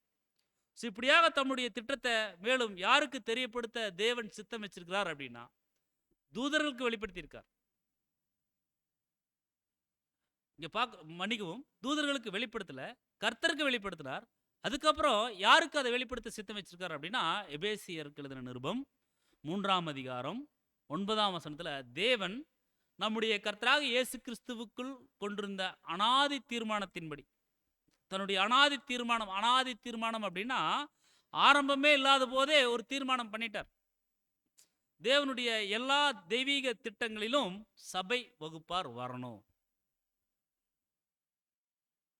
ஏன்னா நம்முடைய தேவன் குறித்து தான் படிச்சிருக்கோம் இல்லைங்களா? அவர் அந்தத்தில் உள்ளதை ஆதி முதற்கொண்டும் இன்னும் அறியப்படாதவைகளை பூர்வ காலம் முதற்கொண்டும் செய்கிறார். ஸோ அவர் அனாதி தீர்மானத்தின்படி ஆரம்பமே இல்லாத போது கூட தேவனுடைய எல்லா பிளான்லையும் சபை ஜனங்களுக்கு 1,44,000 பேருக்கு ஒரு பங்கு இருக்குதுங்கிறத தெரியப்படுத்துகிறார். ஸோ தூதர்களும் கூட அது பின்னாட்களில் அறிந்து கொள்கிறாங்க. ஸோ இவங்க நம்மளை கவனிச்சுட்டு இருக்கிறாங்க, நம்முடைய வாழ்க்கையை கவனிச்சுட்டு இருக்கிறாங்க. ஸோ அப்போ தான் வந்து கண்டுபிடிக்கிறாங்க தேவன் கர்த்தர் இயேசுவுக்கு மனவாட்டியாக போகிறவங்க இந்த விழுந்து போன மனுக்குலத்திலிருந்து தான் தேவன் செலக்ட் பண்ணுறார் அப்படிங்கிறது. ஸோ கீழ்ப்படியாமைக்குள் போன இந்த ஒரு மனுக்குலத்திலிருந்து கீழ்ப்படிதல் உள்ள அந்த ஒரு சந்ததியை கண்டுபிடிச்சு அவங்க மூலமாக மனுக்குலத்தை சீர்படுத்தக்கூடிய மேலான ஒரு தெய்வீக திட்டத்தை சபை ஜனங்களுக்கு தேவன் என்ன பண்ணுறாருன்னா கிருபையாக கொடுக்குறார். ஸோ அதற்கேற்ற கிரியைகளை தங்களுடைய வாழ்க்கையில் இந்த ஒரு 1,44,000 அவங்க காண்பிக்கணும். ஸோ ஏற்ற ஒரு காலம், ரைட் டைம் வரும்போது அவங்கள தன்னுடைய குமாரனுக்கு மனவாட்டியாக என்ன பண்ணுறாருன்னா தோழர்களாக மாற்ற போகிறார். பாருங்க, தேவ கிருபையில் இன்னும் இந்த ஒரு அழைப்பு போயிட்டு தான் இருக்கு. ஸோ சகோதர சகோதரிகள் மத்தியில் இந்த ஒரு அழைப்பு கடந்து வந்துட்டு தான் இருக்கு. ஸோ இதை செய்யக்கூடிய சகோதர சகோதரிகளுக்கு, அதாவது இந்த ஒரு அறுவடையின் ஊழியங்கள் செய்யக்கூடிய சகோதர சகோதரிகளுக்கும் அங்கே தூதர்கள் தான் வந்து பாதுகாப்பு கொடுத்துட்டு இருக்கிறாங்க. ஸோ ரட்சிப்பை சுதந்திரிக்க போகும் தன்னுடைய குமாரனுடைய மனவாட்டிக்கு இந்த பணிவிடை ஆவிகளை கொண்டு அவங்கள வழிநடத்திட்டு வர்றார். ஸோ கடைசி காலங்களில் இன்னும் இந்த ஒரு வழிநடத்தல், தேவனுடைய வழிநடத்தல் அதிகமாக அங்கே செயல்பட்டு வந்துட்டு இருக்குது அப்படிங்கிறத நம்ம வந்து பார்க்குறோம். இதைத்தான் பேதுரு அப்போஸ்தலன் சொல்லும் பொழுது 1 பேதுரு 1:12 தங்கள் நிமித்தம் அல்ல நமது நிமித்தமே இவைகளை தெரிவித்தார்கள் என்று அவர்களுக்கு வெளியாக்கப்பட்டிருக்குது. பரலோகத்திலிருந்து அனுப்பப்பட்ட பரிசுத்த ஆவியினால உங்களுக்கு சுவிசேஷத்தை பிரசங்கித்தவர்களை கொண்டு இவைகள் இப்பொழுது உங்களுக்கு அறிவிக்கப்பட்டு வருது. இவைகளை உற்று பார்க்க தேவ தூதர்களும் ஆசையாயிருந்தார்கள். ஸோ வெளிப்படாத அந்த ஒரு ரகசியங்கள் இன்னைக்கு இருக்கு. ஸோ இப்படிப்பட்ட தேவ திட்டங்களை அறிந்து கொள்ள தேவ தூதர்களும் என்ன பண்றாங்கன்னா ஆசையா இருக்கிறாங்கன்னு சொல்றாங்க. ஸோ இப்படியாக தேவ தூதர்கள் கர்த்தர் இயேசுவினுடைய மனவாட்டி வகுப்பாரை பார்த்து அவர் கிருபையாக பாதுகாத்து வர்றாங்க. ஸோ இது சாதாரணமான வந்த ஒரு ஏற்பாடானா இல்லை, இது தேவனுடைய தெய்வீக ஏற்பாடு. இது தேவன் வகுத்து கொடுத்த ஒரு பிளான். இப்படியான இந்த ஒரு மேன்மையான ஒரு ரட்சிப்பை சுதந்திரிக்க போகிறவர்களாக நாம் இந்த ஒரு அழைப்பை, இந்த ஒரு ரட்சிப்பை நம்ம அசட்டை பண்ணிடக்கூடாது. ஏதோ வேண்டா வெறுப்பா நம்ம என்ன பண்ணிடக்கூடாதுன்னா இந்த ஒரு அழைப்பில் ஓடிடக்கூடாது. ஸோ நம்ம ஆதியில் இந்த ஒரு ட்ரூத்துக்குள்ளே வரும்போது நம்ம எந்த மாதிரி ஒரு கேரக்டர் நம்ம தேவனிடத்தில் காண்பிச்சோமோ, எந்த மாதிரி ஒரு உண்மைத்தன்மையை தேவனிடத்தில் நாம் நிரூபித்தோமோ, அது நம்முடைய கடைசி வரைக்கும் தேவன் அனுமதிக்கக்கூடிய அந்த கடைசி நிமிடம் வரைக்கும் அந்த ஒரு உண்மைத்தன்மை இருக்கணும். அன்புக்குரிய சகோதர அசட்டைத்தனமாக நம்ம என்ன பண்ணிடக்கூடாதுன்னா வாழ்ந்துடக்கூடாது. ஏனோ தானோ இருமனமுள்ள ஒரு வாழ்க்கை நம்ம வாழ்ந்துடக்கூடாது. ஸோ 2 பேதுரு 1ஆம் அதிகாரம் 10ஆம் வசனத்தில் சொல்றார் பாருங்க, ஆகையால் சகோதரரே உங்கள் அழைப்பையும் தெரிந்து கொள்ளுதலையும் உறுதியாக்கும்படி ஜாக்கிரதையா இருங்கள்னு ஒரு வார்த்தை சொல்றார். நம்ம என்ன எப்படி இருக்கணுங்களா? ஜாக்கிரதையா இருக்கணும். ஸோ இவைகளை நீங்கள் செய்தால் ஒரு காலம் இடறி விழுவதில்லை. ஜாக்கிரதை உணர்வு நம்முடைய வாழ்க்கையில் இருக்கணுங்க. அந்த ஜாக்கிரதை உணர்வை நாம் இழந்துட்டோம் அப்படின்னா நம்முடைய அழைப்பை நாம் விட்டுருவோம். அதுதான் நம்ம கவனிக்கிறோம் பாருங்க. நம்முடைய குணலட்சணங்களை லூஸ் பண்ணிட்டு நாம் இந்த ஒரு அழைப்பில் ஓடிட்டு இருந்தோம்னா பிரயோஜனம் என்ன இருக்குங்க? ஸோ நம்ம எதற்காக நம்முடைய குணலட்சணங்களை, நம்முடைய நம்முடைய தாளந்துகளை நம்ம பயன்படுத்துகிறோம், அதை யோசிக்கணும். உலகத்துக்காக நம்ம எஃபர்ட் போடுறோமா? நம்ம ட்ரூத்துக்காக, ஸ்பிரிச்சுவலுக்காக நம்முடைய எஃபர்ட் போடுறோம். நாம் விதைக்கக்கூடிய ஒரு விதை உலகத்திற்குரிய மாம்சத்திற்குரிய விதையாக இருக்குதா அல்லது ஆவிக்குரிய விதையாக இருக்குதா? நம்ம விதைச்சது மாம்சத்துக்குன்னு விதைச்சிட்டு ஆவிக்குரிய ஒரு ஒரு குணம், ஆவிக்குரிய ஒரு பலன் நாம் எதிர்பார்க்க முடியுங்களா? ஸோ நம்ம விதைக்கிறதே ஆவிக்குரிய விதைகளை விதைக்கக்கூடியவர்களாக இருக்கும். அப்படின்னா ஆவியின் கனிகள் வளரும் விதமாக நாம் விதைக்கணும். நம்ம விதைச்சது ஒன்று, அறுவடை செய்வது ஒன்றாக நம்ம என்ன பண்ணிடக்கூடாதுன்னா இருந்துடக்கூடாது. அன்புக்குரிய சகோதரர்களே, அதைத்தான் இங்கே பேதுரு சொல்கிறாங்க. உங்கள் அழைப்பையும் உங்கள் தெரிந்து கொள்ளுதலையும் உறுதியாக்கும்படி. கிடைச்சிருச்சு நம்மளுக்கு, அது தேவ கிருபையில கிடைச்சிருச்சு, அதை உறுதியாக்கணும். அப்படின்னா ஸ்ட்ராங்காக பிடிச்சிக்கணும். அப்படின்னா ஜாக்கிரதையாக இருக்கணும். ஜாக்கிரதை இல்லை அப்படின்னா இந்த ஒரு அழைப்பில் நாம் என்ன பண்ணிடுவோம்னா இடறி விழுந்துருவோம். ஸோ இதை குறித்து நாம் ஒரு எச்சரிப்புணர்வோடு, ஒரு விஜிலண்டோடு நம்ம என்ன பண்ணணும்னா நம்ம ஒவ்வொரு நாட்களிலும் நாம் காண்பிக்கணும் தேவன் மத்தியில் உண்மையில் ஒரு வாழ்க்கை. ஸோ அதைத்தான் தேவன் என்ன பண்ணுறாருன்னா இன்றைய தினத்தில் அவர் சொல்கிறாரு. மேலும் நம்மளுக்கு எப்படி புரிய வைக்கிறார்னா, கர்த்தர் எப்படி மாறாதவராக, எப்படி தேவன் மாறாதவராக இருக்கிறாரோ, எப்படி ஆண்டவராக இயேசு கிறிஸ்து மாறாதவராக இருக்கிறார், அதே போல கிறிஸ்துவின் மனவாட்டி வகுப்பாரும் எந்த சூழ்நிலையிலும் மாறிடக்கூடாது. அப்படிங்கிறது தான் இங்கே அப்போஸ்தலனாகிய பவுல் என்ன பண்ணுறாங்கன்னு சொல்லி போட்டோம்னா புரிய வைக்கிறார். சொல்லி நீங்கள் மாறாதவர்களாக இருங்கன்னு சொல்லி அந்த ஒரு நிருபத்தை அவர் நிறைவு செய்கிறார். ஸோ இன்னும் அதிகமான விளக்கங்களை 2ஆம் அதிகாரத்தில் அவர் என்ன பண்ணுறாருன்னு சொல்லி பார்த்தோம்னா தொடர்ந்து பேசுகிறார். ஸோ தேவன் அனுமதிக்கும் பட்சத்தில் 2ஆம் அதிகாரத்தினுடைய சத்தியங்களை தொடர்ந்து நாம் தியானிக்கலாம். பொறுமையோடு கேட்ட நம் அனைவரையும் தேவன் தாமே ஆசீர்வதித்து வழி நடத்துவாராக. ஆமென்.